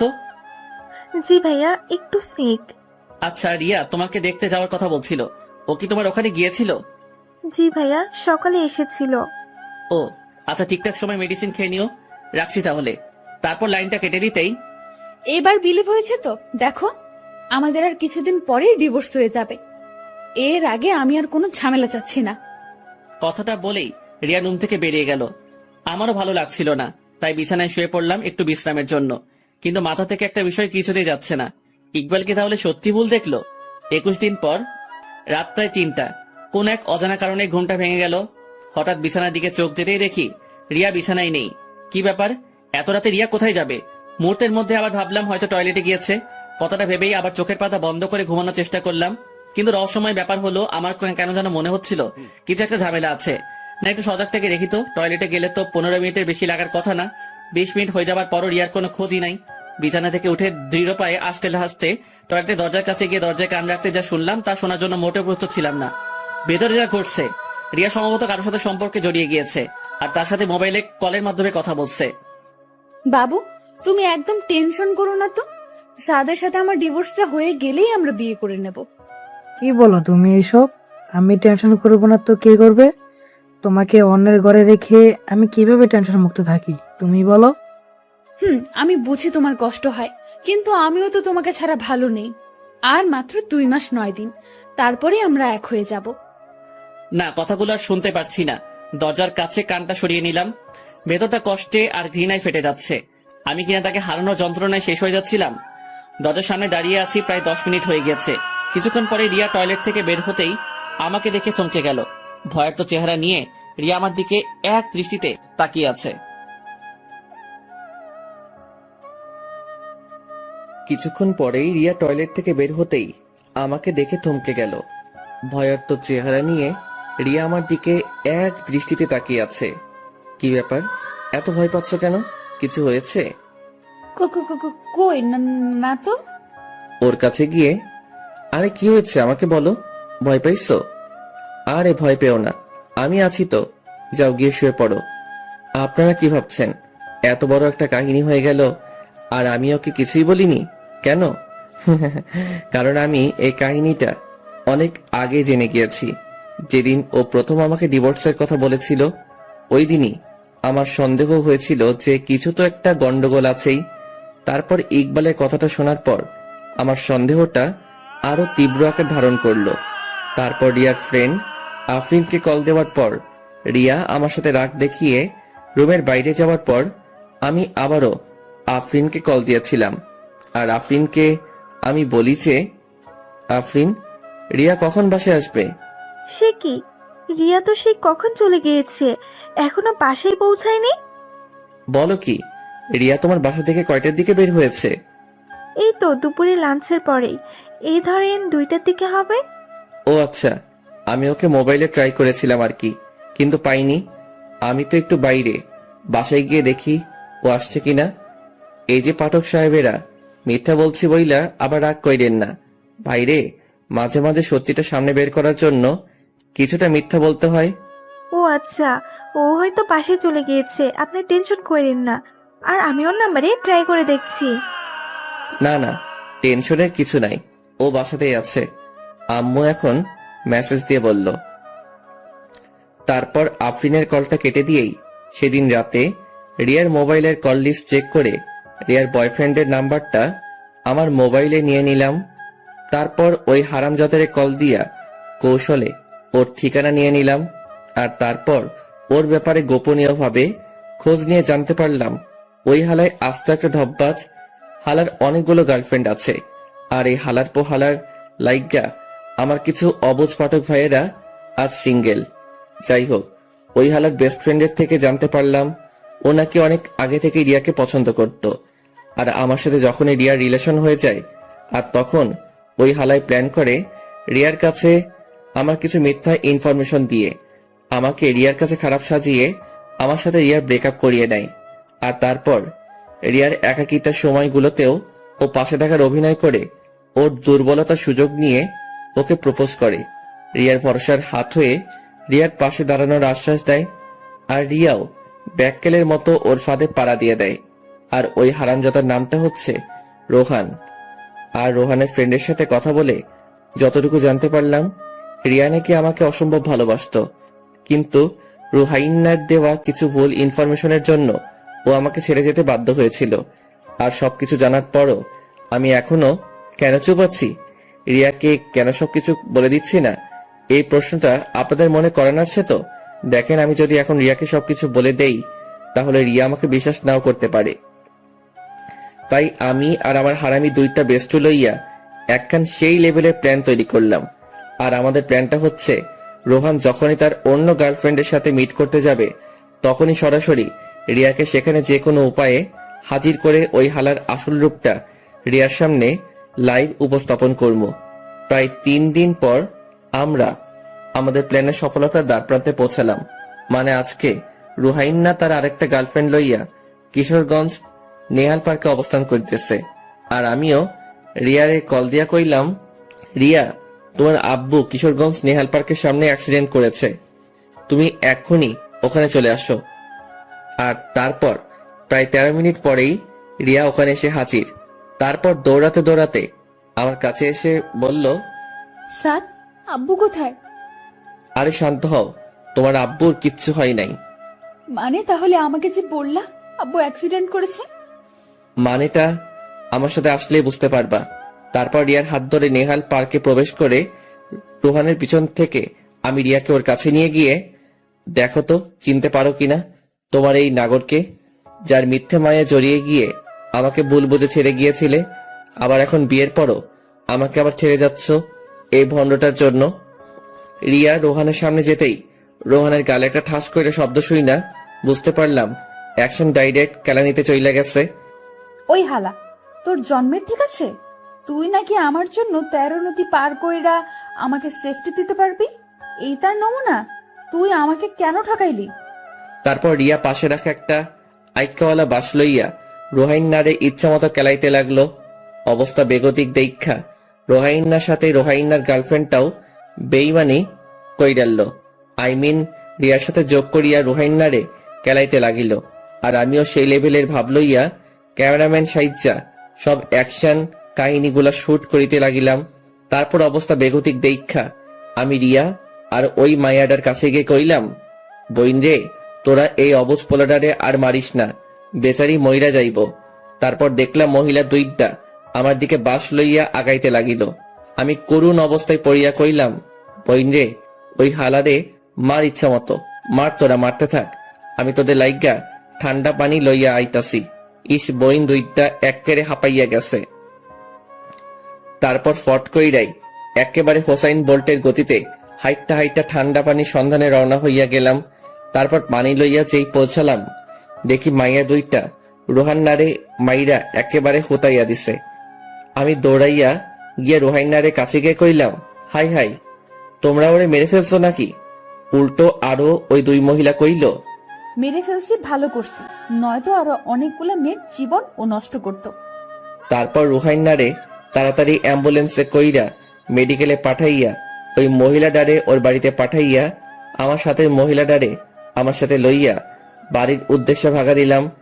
বাড়িতে আইসা ফ্রেশ হইয়া যেই আমার রুমে গেলাম, দেখি মাইয়া আমার সেই লেভেলের দুঃখী ভাব লইয়া চোখের জল ঝরাইতেছে। আমি ওর কাছে গিয়ে, রিয়া প্লিজ কান্না করো না, যা হবার তা তো হয়ে গেছে। তুই না হয় আমারে ভালোবাসিস নাই, তাই একটা মেয়ের সাথে রিলেশন করতে যাইতে পারছিলি, কিন্তু রুহাইন না, তোরা ছেলের জাতিটাই খারাপ। একটু আগে কি বললা? আমি অন্য কারোর সাথে রিলেশনে গিয়েছিলাম মানে? হ্যাঁ, আমার কাছে প্রুফ আছে। প্রুফ কোথা থেকে দেখাবে? আমি তো রিয়া ছাড়া অন্য কারোর সাথে সম্পর্কে যাইনি। কি, কোথায় দেখাও তো। ওর মোবাইলে একটা ভিডিও দেখিয়ে এই মেয়েটা কে? আমি ভালো করে লক্ষ্য করে বুঝতে পারলাম এটা আদ্রিতা। ও আমার ফ্রেন্ড মামুনের ছোট বোন। এটা তো আদ্রিতা। কয় নাম্বার জিএফ এটা? What are you mad? এটা আমার ফ্রেন্ডের ছোট বোন বাসায় যাওয়ার জন্য রাস্তায় দাঁড়িয়েছিল রিক্সার জন্য। তো আমিও তখন তাদের বাসার ওই দিকে যাচ্ছিলাম, তাই ওকে ওর বাসায় নামিয়ে দিয়েছি। মিথ্যা কেন বলো? তোমার ওর সাথে রিলেশন আছে। দেখ ভাই, আমি তোর সত্যিটাই বলছি। এখন তুই বিশ্বাস করলে করতে পারিস, আর অবিশ্বাস করলেও করতে পারিস। তোর বিশ্বাস বা অবিশ্বাসে আমার কিচ্ছু যায় আসে না। হ্যাঁ, সেটাই তো। আমি তোমার লাইফে না থাকলেও তো তোমার কিচ্ছু হবে না। তোমার তো আবার অভাব নাই। মুখ সামনে কথা বলবা। আমি আর সবার মতো একজনকে রেখে আরেকজনকে সামলাতে জানি না। ও, তা এখন আমি রিলেশনে গিয়েছি তাতেই দোষ? আর তুমি যে রাস্তায় বসে তোমার নিউ জিএফ অনিতাকে আমাদের বিয়ের 9 দিন পরও নিজের হাতে ফুচকা খাইয়ে দিয়েছ। ওর মুখে এই কথাটা শোনা মাত্রই আর নিজেকে সামলে রাখতে পারলাম না। ওর গালে একটা কষিয়ে থাপ্পড় বসিয়ে দিলাম। গালে হাত দিয়ে আমার দিকে অবাক হয়ে তাকিয়ে চোখের কোণে পানি টলমল করছে। সাত, তুমি? হ্যাঁ, আমি অনেক সহ্য করছি তোমার ফালতু বকবকানি, মিথ্যা অপবাদ। আর কত দিবা? আমার লাইফটা তুমি বরবাদ করে দিয়েছ। আনিতা আমার ভাগ্নি হয়, ও মাত্র ক্লাস 6-এ পড়ে, আর তুমি ওকেও রেহাই দিলা না। একটা মানুষের মনের চিন্তাধারা যে এতটা নীচ আর জঘন্য হতে পারে তা আমার ভাবা ছিল না। আর শুনো, আমি এই রিয়া ছাড়া আর অন্য কাউকে মন দিতে পারিনি, তাই অন্য কারোর সাথে সম্পর্কেও জড়াতে পারিনি। তুমি আদ্রিতা আর আনিতার সাথে কথা বলে দেখতে পারো। আর এই দুইজনেই তোমার কথা খুব ভালোভাবে জানে, আর তারা এও জানে তুমি আমার বিবাহিতা স্ত্রী। কি, তাহলে আফরিনও আমার সাথে বেইমানি করলো? মানে? চলো এক্ষুনি আফরিনের বাসায় যাব। তোমার প্রয়োজন থাকলে তুমি যাও, আমি যেতে পারবো না। আমার হাতটা ছেড়ে দিয়ে, ও, তার মানে তোমার মনে ভেজাল আছে, তাই তুমি যেতে চাচ্ছ না। আচ্ছা ঠিক আছে চলো। তারপর রিয়াকে নিয়ে বাইকে করে সোজা আফরিনের বাসার উদ্দেশ্যে রওনা হলাম। প্রায় 10 মিনিট পর আফরিনের বাসায় পৌঁছে কলিং বেল চাপ দিতেই আফরিন দরজা খুলে আমাদের দুজনকে একসাথে দেখে কিছুটা ভয় পেয়ে গেল। রিয়া, এই সময় তুই? আমাকে তো আসার আগে জানালিও না। আচ্ছা, তোমার শরীরের অবস্থা এখন কেমন? জি ভাইয়া, ভালো। কি রে আফরিন, ঘরে আসতে বলবি না? হ্যাঁ, সে কি, ঘরে আয়। তারপর আমি আর রিয়া আফরিনের ঘরে যেতেই রিয়া আফরিনকে জিজ্ঞেস করলো, আফরিন, তোর হাজবেন্ড কোথায়? ও তো অফিসে একটু বাইরে গিয়েছে। ও, দেখ আফরিন, তুই অসুস্থ, তাই তোকে কোনো প্রেশার ক্রিয়েট করতে চাচ্ছি না। তুই শুধু এতটুকু বলে দে যে আমি তোর কি ক্ষতি করেছি, যার জন্য আমাকে তুই এত বড় শাস্তি দিলি। আমি আবার কি করলাম? তুই গত মাসে আমাকে কয়েকটা ছবি দেখিয়েছিলি যেখানে সাদ অনিতাকে ফুচকা খাইয়ে দিচ্ছে, আর তুই এও বলেছিলি যে সাদের সাথে নাকি অনিতার সম্পর্ক আছে, আর এটা তুই অনিতার মুখ থেকেই জেনেছিলি। আফরিন চুপচাপ হয়ে নিচের দিকে তাকিয়ে বসে আছে। কিছু বলছিস না যে? তুই আমার সাথে এটা কেমনে পারলি? অন্তত তুই তো জানতিস আমি সাদকে কতটা ভালোবাসতাম। ওর সাথে সম্পর্কে যাওয়ার কিছুদিন পরই রোহান আমাকে আজে বাজে কিছু মিথ্যা নাটক সাজিয়ে আমার কাছে সাদকে খারাপ বানিয়ে আমাকে সাদের জীবন থেকে সরিয়ে দিয়েছিল। ভেবেছিলাম বিয়ের পর অন্তত সাদকে আমি আমার রূপের জালে ফাঁসিয়ে আমার প্রেমে ফেলে দিব। ভাবতাম ও তো অন্য কারোর সাথে রিলেশন বিয়ের আগে করেছে। বিয়ের পর তো অনেকেই আছে যারা ভালো হয়ে যায়, অথচ দেখ সাদ কিন্তু আমি ছাড়া কখনো কারোর সাথে রিলেশনে যায়নি। এই ছেলেটা আমার সুখের জন্য সব করেছে, আর বিনিময়ে আমি তাকে শুধু কষ্টই দিয়েছি। তুই জানিস আফরিন, ও আমাকে কতটা ভালোবাসে। দেখ না, আমি আমাদের বিয়ের 9 দিনের মাথায় যখন আমাকে জানিয়েছিলি সাদ অনিতার সাথে রিলেশন করে, তারপর আবারও আমার কাছ থেকে মন ভেঙে গেল। জানিস, অনেক কান্না করেছি সেদিন। যেদিন মানুষটাকে এতটা ভালোবাসি, সেই মানুষটার কাছেই নিজে থেকে ডিভোর্স চেয়েছি, আর ও আমার সুখের জন্য আমাকে ডিভোর্স দিতেও রাজি হয়েছে। আজ ওর আম্মুর কাছে এই দোষ নিজের ঘাড়ে চাপিয়ে আমাকে ওর আম্মুর কাছে ভালো মেয়ে হিসেবে রেখে দিয়েছে। অথচ দেখ, ওর আম্মু এই কারণে আর ওর সাথে কথা বলা বন্ধ করে দিয়েছে। একটা মানুষকে আর কত কষ্ট দেওয়া যায়। আচ্ছা আফরিন, তোর উপর আমার কোনো প্রতিশোধ নেওয়ার ইচ্ছে নেই। শুধু এইটুকু আমি জানতে চাই, আমি তোর কি এমন ক্ষতি করেছিলাম যার জন্য তুই আমাকে এত বড় শাস্তি দিলি? এখানে তোর কোনো দোষ নেই, এখানে পুরো অপরাধটাই আমার। গত মাসে তোর ভাই কিডনির সমস্যার জন্য মেডিকেলে ভর্তি করিয়েছিলাম। হ্যাঁ, সেটাই তো আমি জানি। কিন্তু তুই এটা জানিস না, ওকে সুস্থ করে তুলতে আমার তখন 10 লাখ টাকার মতো লাগতো। জানিস, আত্মীয় স্বজনদের মধ্যে কারোর কাছে তখন 1 টাকাও পাইনি। আমরা তো মধ্যবিত্ত, কোথা থেকে এত টাকা জোগাড় করবো বল? আর অন্যদিকে সাব্বির মৃত্যুর মুখে ঢলে পড়ছিল প্রতিটা মুহূর্তে। রিয়া, তুই আমাকে শাস্তি দে। বিশ্বাস কর, সাত ভাই অনেক ভালো, আর তুই অনেক ভাগ্যবতী একটা মেয়ে যে 7 ভাইয়ের একটা মানুষকে তোর লাইফ পার্টনার হিসেবে পেয়েছিস। রিয়া, জানিস, এই টাকার জন্য যখন আমার দিশাহারার মতো অবস্থা, তখন আমার কাছে একটা বাজে প্রস্তাব আসে। আর সেই প্রস্তাবটা নিয়ে এসেছিল রোহান। ও তখন বলেছিল, যদি আমি তোর চোখে সাতকে খারাপ বানিয়ে তোদের আলাদা করতে পারি, তাহলে রোহান আমাকে 10 লাখ টাকা দেবে। আর আমিও আমার স্বামীকে বাঁচানোর জন্য এত বড় একটা খারাপ কাজ করতে রাজি হয়েছিলাম। তুই শুধুমাত্র টাকার জন্য? ছি, তুই আমাকে বলতে পারতি, আমি তোকে টাকা দিতাম। আমাকে মাফ করে দে, আমি খুব বড় অন্যায় করে ফেলেছি। আফরিনের কথায় কান্না দিয়ে আমার হাত ধরে বলল, সাথ চলো, বাসায় যাব।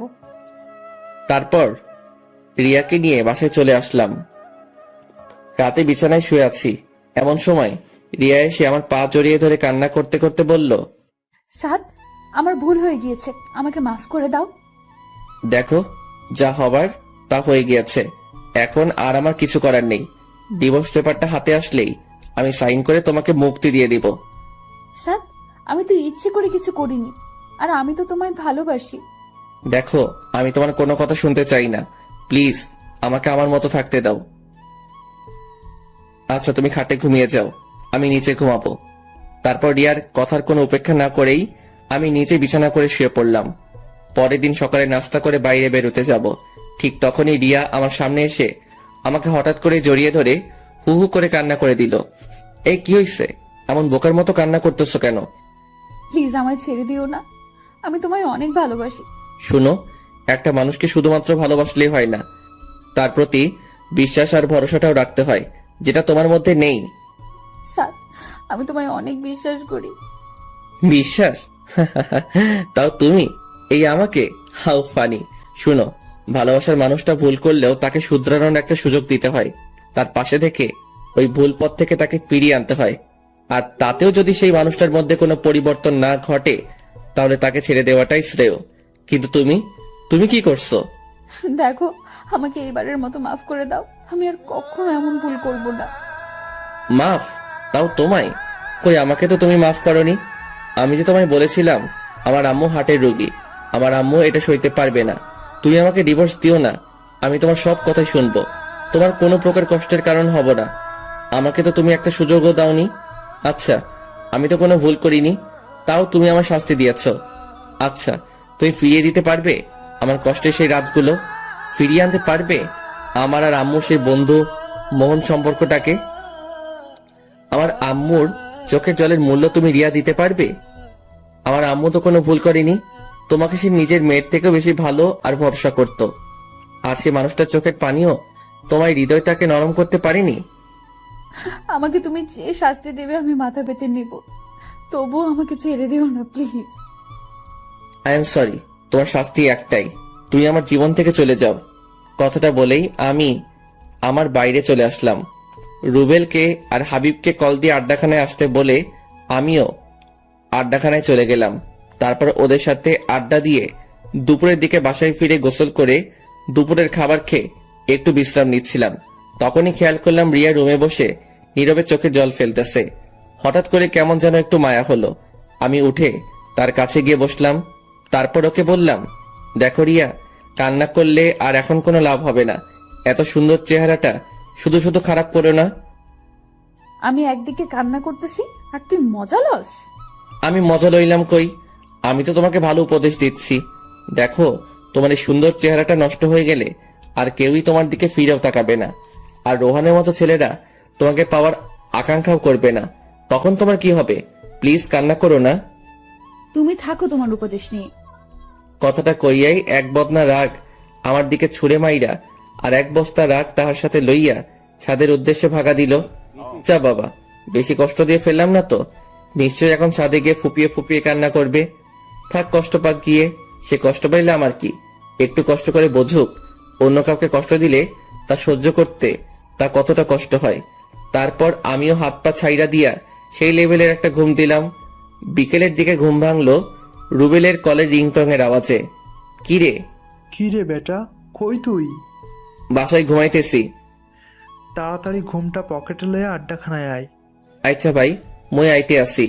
তারপর বিছানা থেকে উঠে ফ্রেশ হয়ে আড্ডাখানার উদ্দেশ্যে বেরিয়ে পড়লাম। তারপর হারামিগুলোর সাথে আড্ডা শেষ করে রাতে বাসায় ফিরলাম। রাতের খাবার শেষ করে যে খাবার টেবিল থেকে উঠতে যাব, ঠিক তখনই লক্ষ্য করলাম রিয়া খাবার শুধু নাড়াচাড়া করছে, কিন্তু খাচ্ছে না। রিয়া, খাচ্ছ না কেন? আমার দিকে করুণ দৃষ্টিতে তাকিয়ে বলল, আমার খেতে ইচ্ছে করে না। মা, আমার তোমার কিছু হয়েছে? শরীর খারাপ? না বাবা, আমি ঠিক আছে। বিকালে হালকা কিছু খেয়েছি তো, তাই ক্ষুধা মরে গেছে। আচ্ছা, জোর করে খেয়ে নাও। কথাটা বলেই আমি আমার রুমে এসে কানে হেডফোন গুঁজে গান শুনতে শুনতে ঘুমিয়ে পড়লাম। 3 দিন পর রাতে বিছানায় শুয়ে আছি। এমন সময় রিয়া আমার কাছে এসে বলল, আমার কিছু বলার ছিল। বলো। তুমিই তো বলো ছেড়ে যাওয়া না, মানিয়ে নেওয়াটাই ভালোবাসা। তাহলে তুমি আমাকে এখন ছেড়ে দিচ্ছ কেন? দেখো, তুই যদি ভুল করতে বা আমায় শুধুমাত্র ছেড়ে যেতে, তাহলে আমি তোমায় মানিয়ে নিতাম। কিন্তু তুমি তো আমাকে শুধু ছেড়ে যাওনি, আমাকে দিনের পর দিন ঠকিয়েছ। বিয়ের আগে না হয় আমাকে কিছু না বলেই তুমি ছেড়ে গিয়েছিলে, কারণ আমি শুধুমাত্র একাই কষ্ট পেতাম। কিন্তু বিয়ের পর তুমি শুধু আমাকে ছেড়ে যাচ্ছিলে না, ছেড়ে যাচ্ছিলে আমার মা বাবা সবাইকে। তাদের বিশ্বাসের বুকে তুমি নিজ হাতে ছুরি চালিয়েছ। তারপরও আমি সবকিছুই মেনে নিতাম, কিন্তু তুমি আমাকে ছেড়ে গিয়ে অন্য কারোর সাথে সম্পর্কে জড়িয়ে গিয়েছ। আচ্ছা, কখনো যদি আমার ফ্যামিলির কেউ জানতে পারে তুমি আমাকে রেখে অন্য একটা ছেলের সাথে, ছি, তোমার এই সুন্দর চেহারাটা দেখলেও এখন আমার অসম্ভব ঘৃণা হয়। আর তুমি কথায় কথায় বলো তুমি আমায় ভালোবাসো। আচ্ছা, এটা কি সত্যি ভালোবাসা? তুমি কোথাকার কোন ছেলের কথায় আমাকে অবিশ্বাস করে ফেললে? আমাকে একটাবার অন্তত জিজ্ঞেস তো করতে পারতে। আর আমাকে জিজ্ঞেস না করলেও তো তুমি অন্তত একটু খোঁজ নিয়ে তো দেখতে পারতে। তুমি আমায় অন্য একটা মানুষের কথায় হুট করে ছেড়ে দিলে।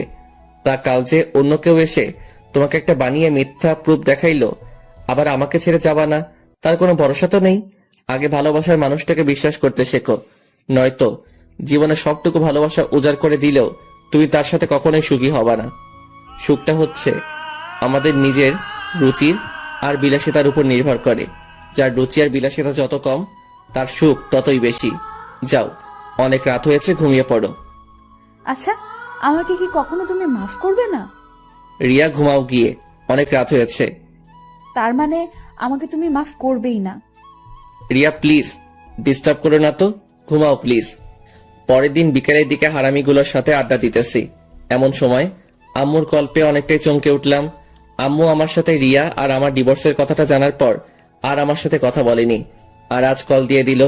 আমি তাড়াহুড়ো করে কলটা রিসিভ করতেই ওপাশ থেকে আম্মু ভয়ার্থ কণ্ঠে বলে উঠল, সাদ, বাসায় আয় এক্ষুনি। রিয়া কেমন যেন করছে, মনে হয় উল্টোপাল্টা কিছু খেয়েছে। ওর অবস্থা খুবই খারাপ, তুই তাড়াতাড়ি আয়। আমি আর এক মুহূর্তের জন্য দেরি না করেই বাসার উদ্দেশ্যে দৌড় দিলাম। আমার এমন পাগলামো দেখে রুবেল আর হাবিবও আমার সাথে সাথে দৌড় দিল। সাদ, কি হয়েছে? আমি কিছু বলতে পারছি না, শুধু দৌড়াচ্ছি। সাদ প্লিজ কি হয়েছে বল। প্লিজ তোর আমার সাথে আয়। রিয়ার কি যেন হয়েছে। তারপর বাসায় পৌঁছে যে রিয়ার কাছে গেলাম, দেখি ওর মুখ দিয়ে লাল বের হচ্ছে আর অনেক বমি করতেছে। ওকে আমি কোলে নিতেই ওর হাত থেকে বিষের একটা ছোট পড়ে পড়ল। সর্বনাশ হয়ে গেছে, রিয়া তো বিষ খাইছে। সাদ আমি গাড়ি বের করছি, তুই রিয়াকে বাইরে নিয়ে আয়। তারপর রিয়াকে কোলে নিয়ে গাড়িতে উঠিয়েই মেডিকেলের উদ্দেশ্যে রওনা হলাম। মেডিকেলে পৌঁছেই তাড়াহুড়ো করে রিয়াকে ইমার্জেন্সিতে ভর্তি করালাম। আমি অপারেশন থিয়েটারের বাইরে বসে আছি। এমন সময় আব্বু এসে আমার কাছে এসে আমার পিঠে হাত রেখে, চিন্তা করিস না বাবা, সব ঠিক হয়ে যাবে। হ্যাঁ, ওর কিছু হয়ে গেলে আমি ওর আব্বু আম্মুকে কি জবাব দেব? এই তুই এভাবে বলছিস কেন? সব ঠিক হয়ে যাবে তো। তাই যেন হয়। প্রায় ঘন্টাখানেক পরেই অপারেশন থিয়েটার থেকে ডক্টর বেরিয়ে আসলো। আমি ডক্টরের কাছে গিয়ে জিজ্ঞেস করলাম, ডক্টর, রোগীর কি অবস্থা? আপনারা সঠিক টাইমে নিয়ে আসতে পেরেছেন, তাই রুগীর তেমন কোনো প্রবলেম হয়নি। রুগী ঠিক আছে। আপনি চাইলে একা গিয়ে ওনার সাথে দেখা করতে পারেন, তবে লক্ষ্য রাখবেন রুগী যেন বেশি কথা না বলে। তারপর আমি রিয়ার কাছে যেতেই দেখি রিয়া নিতর হয়ে বেডে শুয়ে আছে। আমি ওর কাছে গিয়ে ওর কাছে বসে ওর মাথায় হাত বুলাতে বুলাতে বললাম, এখন কি কিছুটা ভালো লাগছে? তুমি এই বোকামোটা না করলেও পারতে, যদি একটা কিছু হয়ে যেত। তাহলে তো ভালোই হতো, সবাই মুক্তি পেয়ে যেত। আমার মতো মেয়েদের এই পৃথিবীতে না থাকাই ভালো। অন্তত আমার জন্য অনেকগুলো মানুষের জীবনের সুখগুলো হারিয়ে যেত না। তোমরা মেয়েরা একটা জিনিস খুব ভালো পারো, সেটা কি জানো? অভিমান। এই অভিমানটা কখনো অন্য কারোর উপর দেখিয়ে বেশ কয়েকটা মানুষের জীবন বিপাকে ফেলে দাও, আবার কখনো নিজের উপর দেখিয়ে বোকার মতো নিজেকে শেষ করে দাও। আচ্ছা, তোমরা কি এটা পারো না যে যেই ভুলগুলোর জন্য আজকে তোমার জীবনটাকে শেষ করে দিতে হচ্ছে, নিজের অভিমানটাকে কাজে লাগিয়ে সেই ভুলগুলো শুধরে নিতে পারো না? একটা কথা সবসময় মনে রাখবে, হেরে যাওয়া না, লড়াই করে বেঁচে থাকার নামই জীবন। আমি কার জন্য লড়াই করব, কার জন্য বেঁচে থাকবো? আমার সবকিছুই যে আমি শেষ করে দিয়েছি। দেখো রিয়া, জীবনে সবকিছু যেখানে শেষ হয়ে যায় সেখান থেকে আবার নতুন করে শুরু করতে হয়। তুমি রেস্ট নাও, আমি ডক্টরের সাথে একটু কথা বলে আসতেছি। কথাটা বলেই আমি ডক্টরের কাছে যাওয়ার জন্য যেই পা বাড়ালাম, তখনই রিয়া আমাকে পেছন থেকে ডাক দিল। সাদ, পিছনে ফিরে ওর দিকে তাকিয়ে, বলো। তুমি আমার আব্বু আম্মুকে এই ব্যাপারে কিছু জানিও না প্লিজ। আমি আর কাউকে কষ্ট দিতে চাই না। আচ্ছা, তুমি রেস্ট নাও। তারপর ডক্টরের সাথে কথাবার্তা বলে যতটুকু বুঝতে পারলাম, অন্তত 3 দিন রিয়ার মেডিকেলে অ্যাডমিট থাকা লাগবে। রাত প্রায় 2টা। আমি রিয়ার পাশে বসে বেডের উঁচু মাথাটায় হাত দিয়ে তার উপর মাথা রেখে ঘুমিয়ে গিয়েছি। রিয়ার ঝাঁকুনিতে ঘুম ভাঙলো। আমি হন্তদন্ত করে উঠে চোখ কসলাতে কসলাতে বললাম, তোমার কি খারাপ লাগছে? আমার দিকে অসহায়ের মতো তাকিয়ে বলল, আমার না খুব ক্ষুধা লেগেছে, আমাকে কিছু খেতে দাও না। আমার বুকের ভেতরটা অজানা মায়ায় হুট করে কেঁপে উঠল। ওর এই খাবার চাওয়ার ভঙ্গিমাটা এতটাই করুণ আর কষ্টের ছাপ বজায় রাখছিল। ইচ্ছে হচ্ছিল নিজের কলিজাটা ওকে দিয়ে দেই, কিন্তু ও তো এখন চাইলে খেতে পারবে না। ডক্টরের পারমিশন ছাড়া খাওয়াতে গেলে অনেক বড় ধরনের কোনো অ্যাক্সিডেন্ট ঘটে যেতে পারে। তাই ওকে সান্ত্বনা দিয়ে বললাম, এই তো লক্ষ্মী, সকাল হয়ে গিয়েছে, আর একটু ঘুমাও, সকাল হলেই তোমায় আমার নিজের হাতে খাইয়ে দিব। আমার দিকে কিছুক্ষণ তাকিয়ে থেকেই চোখটা বুজে ঘুমানোর চেষ্টা করলো। তারপর সকালে ডক্টর আসার পর রিয়াকে চেক আপ করে ডক্টর জানালো যে দুপুরের দিকে তাকে খাওয়ানো যাবে, তবে খুব অল্প পরিমাণ খাবার খাওয়াতে হবে। তারপর আমি রিয়ার কাছে যেতেই রিয়া বলল, তুমি টেনশন করো না তো, ডক্টর যা বলেছে আমি সব শুনেছি। আমি এখন একটু ঘুমাই, আর তুমি খেয়ে নাও। না খেয়ে খেয়ে কতটা শুকিয়ে গিয়েছো। আচ্ছা, তুমি ঘুমাও, আমি খেয়ে নেব নে। না, তুমি এক্ষুনি খাবা, যাও খেয়ে নাও। আমি ঘুমাচ্ছি। কি হলো? তুমি ঘুমাও, আমি খেয়ে নেব। কথাটা বলে আমি রিয়ার কপালে একটা চুমু এঁকে দিয়ে ওর মাথায় হাত বুলাতে লাগলাম। কিছুক্ষণ পরই খেয়াল করলাম রিয়া ঘুমিয়ে গিয়েছে। এই পইটা চেহারাটা এই কয়েকদিনের ব্যবধানে একেবারে রানু মণ্ডলের আকার ধারণ কইরা লাগছে। পরের দিন রিয়াকে মেডিকেল থেকে বাসায় নিয়ে গেলাম। রাতে খাবার খেয়ে রুমে এসে শুয়ে বিশ্রাম নিচ্ছি। এমন সময় রিয়া আমার কাছে এসে বলল, এ কি, তুমি নিচেই বিছানা করছো কেন? আমি তো নিচেই ঘুমাবো। তুমি কি আমায় কখনোই ক্ষমা করবে না? সেটা সময় হলেই বুঝতে পারবে। এখন ঘুমাও। আর শোনো, আশা করি মৃত্যুর স্বাদটা যে কতটা কঠিন আর ভয়ানক সেটা কিছুটা হলেও আন্দাজ করতে পেরেছো। আমি জানি এমন বোকামি আর কখনো করবা না। যাও ঘুমিয়ে পড়ো। লক্ষ্য করলাম রিয়া আর কিছু না বলেই চুপচাপ শুয়ে পড়লো। তারপর এইভাবেই চলে গেল বেশ কিছুদিন। আমাদের ডিভোর্সের আর মাত্র 9 দিন বাকি আছে। বিকেলের দিকে ছাদে বসে প্রকৃতিটাকে উপভোগ করছিলাম। এমন সময় লক্ষ্য করলাম রিয়া একটা ব্ল্যাক শাড়ি পরে ছাদে আসলো। তারপর আমার কাছে গিয়ে বলল, দেখো তো আমায় কেমন লাগছে। খুব ভালো। রিয়া শুনো। বলো। দেখো, আমি তোমাকে একটা কথা বলবো করে আর বলা হচ্ছে না, কিন্তু এই কথাটা তোমার জানাটা খুব জরুরি। তুমি কষ্ট পাবে ভেবেই এতদিন তোমাকে এই কথাটা বলি নাই। কি এমন কথা?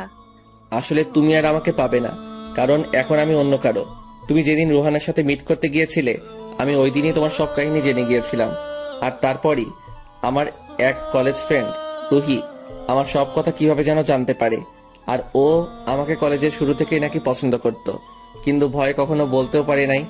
তারপর আমার এই অসহায়ত্বের কথা জেনে ও আমাকে আমার সারা জীবন পাশে থাকার আশ্বাস দেয়। ভাবলাম তুমি তো আর আমার নেই, লাইফে ভালো থাকার জন্য অন্তত কাউকে তো প্রয়োজন। আর মেয়েটা অনেক নম্রভদ্র, এক কথায় যে কারোর মনের মতো। তাই আমিও রাজি হয়ে গিয়েছিলাম। দেখো রিয়া, আমার আর কিছু করার ছিল না। আমি নিজেকে সামনে নেওয়ার কোনো মাধ্যমই খুঁজে পাচ্ছিলাম না। তাই অনেক ভেবেচিন্তে রুহির প্রপোজালে রাজি হয়ে যাই। রিয়া প্লিজ, তুমি আমাকে ভুলে যাও। আমি রুহিকে ঠকাতে পারবো না। স্তব্ধ হয়ে আমার দিকে তাকিয়ে আছে। মুখে কোনো আওয়াজ নেই, আছে শুধু একরাশ হতাশা আর চোখের জল। ও রিয়া আর কিছু না বলেই ছাদ থেকে নিচে চলে যেতে লাগলো। বেচারি নিশ্চয়ই এখন রুমে গিয়ে ফুপিয়ে ফুপিয়ে কান্না করবে। তারপর দেখতে দেখতেই আরো 4টা দিন কেটে গেল, আর মাত্র 5টা দিন। তারপরই আমার আর রিয়ার রাস্তা আলাদা, দুজন দুই দিকে। কেউ কাউকে চাইলেই দেখতে পারবো না, চাইলেই তার সাথে ঝগড়া করতে পারবো না। কেউ আর আমাকে জ্বালাবেও না। আমারও আর কারো জন্য সময় মতো বাসায় ফিরতে হবে না। আমরা দুজনেই মুক্ত হয়ে যাব। কারোরই কোনো ধরনের প্যারা থাকবে না, থাকবে না কারো অভিযোগ। আচ্ছা, আমরা দুজন আলাদা হলেই কি সব ঠিক হয়ে যাবে? আমরা সত্যি দুজন দুজনকে ছাড়া হ্যাপি থাকবো? কথাগুলো আমাদের বাসার করিডোরে দাঁড়িয়ে ভাবছি। ঠিক তখনই কারো ঠান্ডা আর শীতল হাতের স্পর্শে পিছনে ফিরে তাকাতেই দেখি আম্মু। আম্মু তুমি? হ্যাঁ আমি। তোরা তো নিজেদের ইচ্ছেতেই আলাদা হয়ে যেতে চাচ্ছিস। আচ্ছা, তোরা আলাদা হয়ে গেলে কি ভালো থাকবি? তোদের সমস্যাটা কি জানিস? কি? তোদের ইগো। এই ইগোটাকে তোরা প্রাধান্য দিতে গিয়ে তোরা নিজেরাই হেরে যাচ্ছিস, আর জিতে যাচ্ছে ইগো। একটু ভেবে দেখিস, রিয়া এই পর্যন্ত যা যা করেছে আমি সব কিছুই জানি। মানে তুমি কি জানো? রোহানের ব্যাপার থেকে শুরু করে সবকিছুই জানি। তবে মেয়েটা না বুঝে ভুল করে ফেলেছে, তাই বলে তুই ওর মতো ভুল করবি? কথাটা বলেই আম্মু রুমের দিকে পা বাড়ালো। আমারও কেন যেন কিছু ভালো লাগছিল না, তাই রুমে গিয়ে একটু ঘুমানোর চেষ্টা করলাম, কিন্তু কিছুতেই ঘুম আসছিল না। এমন সময় রিয়া এসে বলল, তুমি কি ফ্রি আছো? কিন্তু কেন? না মানে একটু আমাদের বাসায় যাবা? আব্বু আম্মুকে খুব দেখতে ইচ্ছে করছে। কিছুদিন পরে তো একবারের জন্য তোমার আব্বু আম্মুর কাছে চলে যাবে। এই কথাটা বলতে গিয়েও কেন যেন বলতে পারলাম না। আচ্ছা, কখন যাবে? মুখে মলিন হাসি বজায় রেখে বলল, বিকেলে। আচ্ছা ঠিক আছে।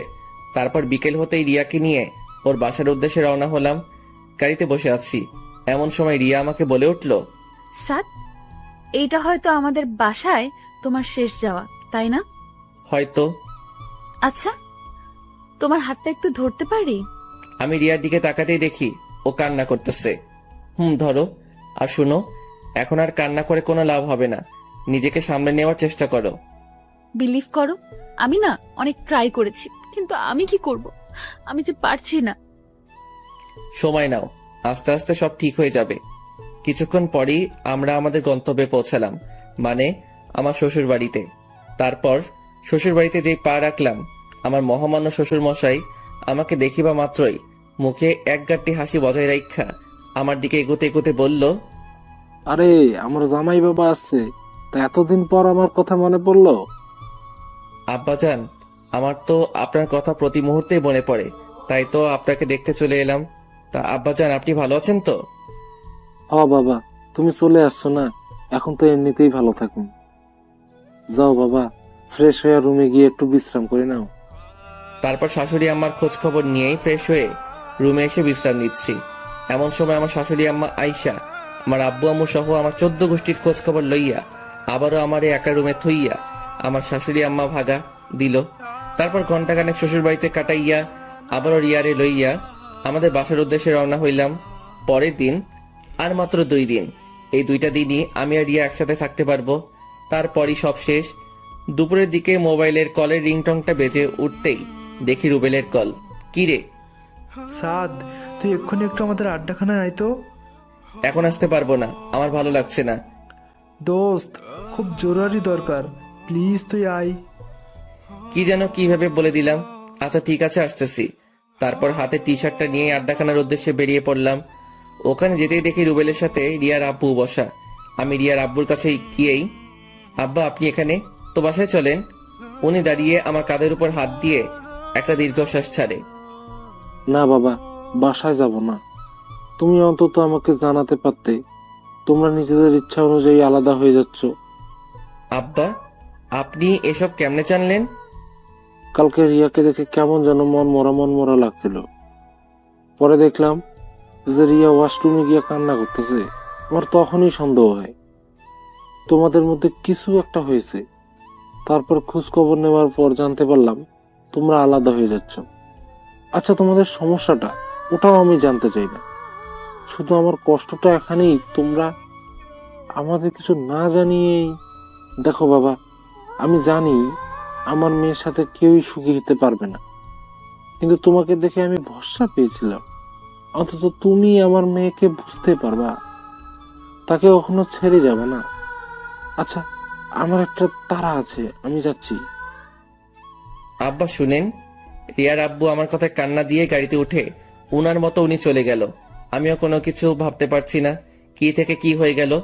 পরের দিন রিয়াকে নিয়ে উকিলের অফিসের উদ্দেশ্যে রওনা হয়েছি। আজকেই হয়তো আমাদের বিশ্বটা আলাদা হয়ে যাবে। আর মাত্র কয়েকটা মিনিট আমরা স্বামী স্ত্রী হিসেবে থাকবো। লক্ষ্য করলাম রিয়া স্তব্ধ হয়ে গাড়িতে বসে আছে, মুখে একটু হাসি নেই, আছে শুধু হাহাকার, বিষাদের যন্ত্রণার ছাপ। মেয়েটা নিজেও কখনো ভাবিনি তাকে একদিন এমন একটা কঠিন পরিস্থিতির শিকার হতে হবে। গাড়ি থেমে যাওয়ার আওয়াজে বাইরে তাকাতে দেখি আমরা আমাদের গন্তব্যে চলে এসেছি। গাড়ি থেকে নেমে রিয়াকেও নামতে বললাম। তারপর রিয়াকে নিয়ে উকিলের অফিসে ঢুকতেই উকিল সাহেব আমাদের বসতে বললেন। তা আপনাদের মতামত কি? রিয়ার দিকে তাকাতেই দেখি ও আনমনা হয়ে মানসিক রোগীর মতো স্তব্ধ হয়ে আছে। আমি রিয়াকে একটা ঝাঁকুনি দিয়ে, রিয়া তুমি ঠিক আছো তো? আমি ঠিক আছি। উকিল সাহেবকে উদ্দেশ্য করে, আমরা এই 3 মাসে যতটুকু বুঝতে পারলাম আমরা কখনোই আলাদা হয়ে ভালো থাকতে পারবো না, সো আমরা ডিভোর্স চাচ্ছি না। আমার মুখে এই কথাটা শোনা মাত্রই রিয়া হা হয়ে আমার দিকে তাকিয়ে আছে। মনে হচ্ছে আমাকে ও এর আগে কখনো দেখেই নাই। তারপর আমি রিয়ার হাতটা ধরে হ্যাঁচকা টান দিয়ে চেয়ার থেকে উঠিয়ে একটা মুচকি হাসি দিয়ে বললাম, এই যে মিস চলেন, বাসায় যেতে হবে। তারপর রিয়াও একটা সেই লেভেলের হাসি মাইরা কইল, চলেন আমার বাবুর আব্বু। তারপর সোজা গাড়িতে উইঠাই বাড়ির উদ্দেশ্যে রওনা হইলাম। গাড়িতে বসে আছি এমন সময় রিয়া বলে উঠল, আচ্ছা একটা কথা আমি কিছুতেই মিলাতে পারছি না। কি কথা? তুমি রুহির কি হবে গো? লেখকা, তাই তো। আচ্ছা সমস্যা নাই, তোমার সতীন বানাইয়া নিমু। কি হারামজাদা, তুই শুধু আমার, অন্য কেউ ভাগ বসাতে আসলে মেরে তক্তা বানিয়ে দেব। ভাইরে, এইবার আমার কলারটা ছাড়। আর রুহি বলতে কেউ নাই, ওটা এমনি তোমাকে বলেছিলাম। কি তার মানে তুই আমাকে কষ্ট দেওয়ার জন্য? আমার বুকের কাছে জড়িয়ে নিয়ে ওলে আমার সোডাটা, তোমাকে কষ্ট দেওয়ার জন্য বলি নাই তো। তুমি যেন আমাকে কখনো ছেড়ে না যাও, ওই জন্য ওইটা করেছি। এখন তো বুঝতে পারছো প্রিয় মানুষটা অন্য কারো হয়ে গেলে কতটা কষ্ট হয়।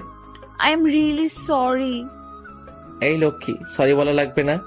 তারপর বাসায় ফিরতেই আম্মু আমাদের দুইটারে এক লগে দেখা সেই লেভেলের শক্ট খাইয়া ফিট হইয়া গেল। আর খুশিতে গদগদ করতে আমার পেটে একখানা গোতা মাইরা কইল, আমার কিন্তু খুব তাড়াতাড়ি একটা নাতি চাই। আমিও এক ডিব্বা লজ্জা লইয়া ওই স্থান থেকে ভাগা দিয়া সোজা আমার রুমে আইসা শুইয়া ঘুমাইতে লাগিলাম। রাতের খাওয়া দাওয়া শেষ করে রুমে আসতেই রিয়ারে কইলাম, বউ গো। বলো, আমার পরনের স্বামী। আম্মা আজকে কি কইছিল মনে আছে?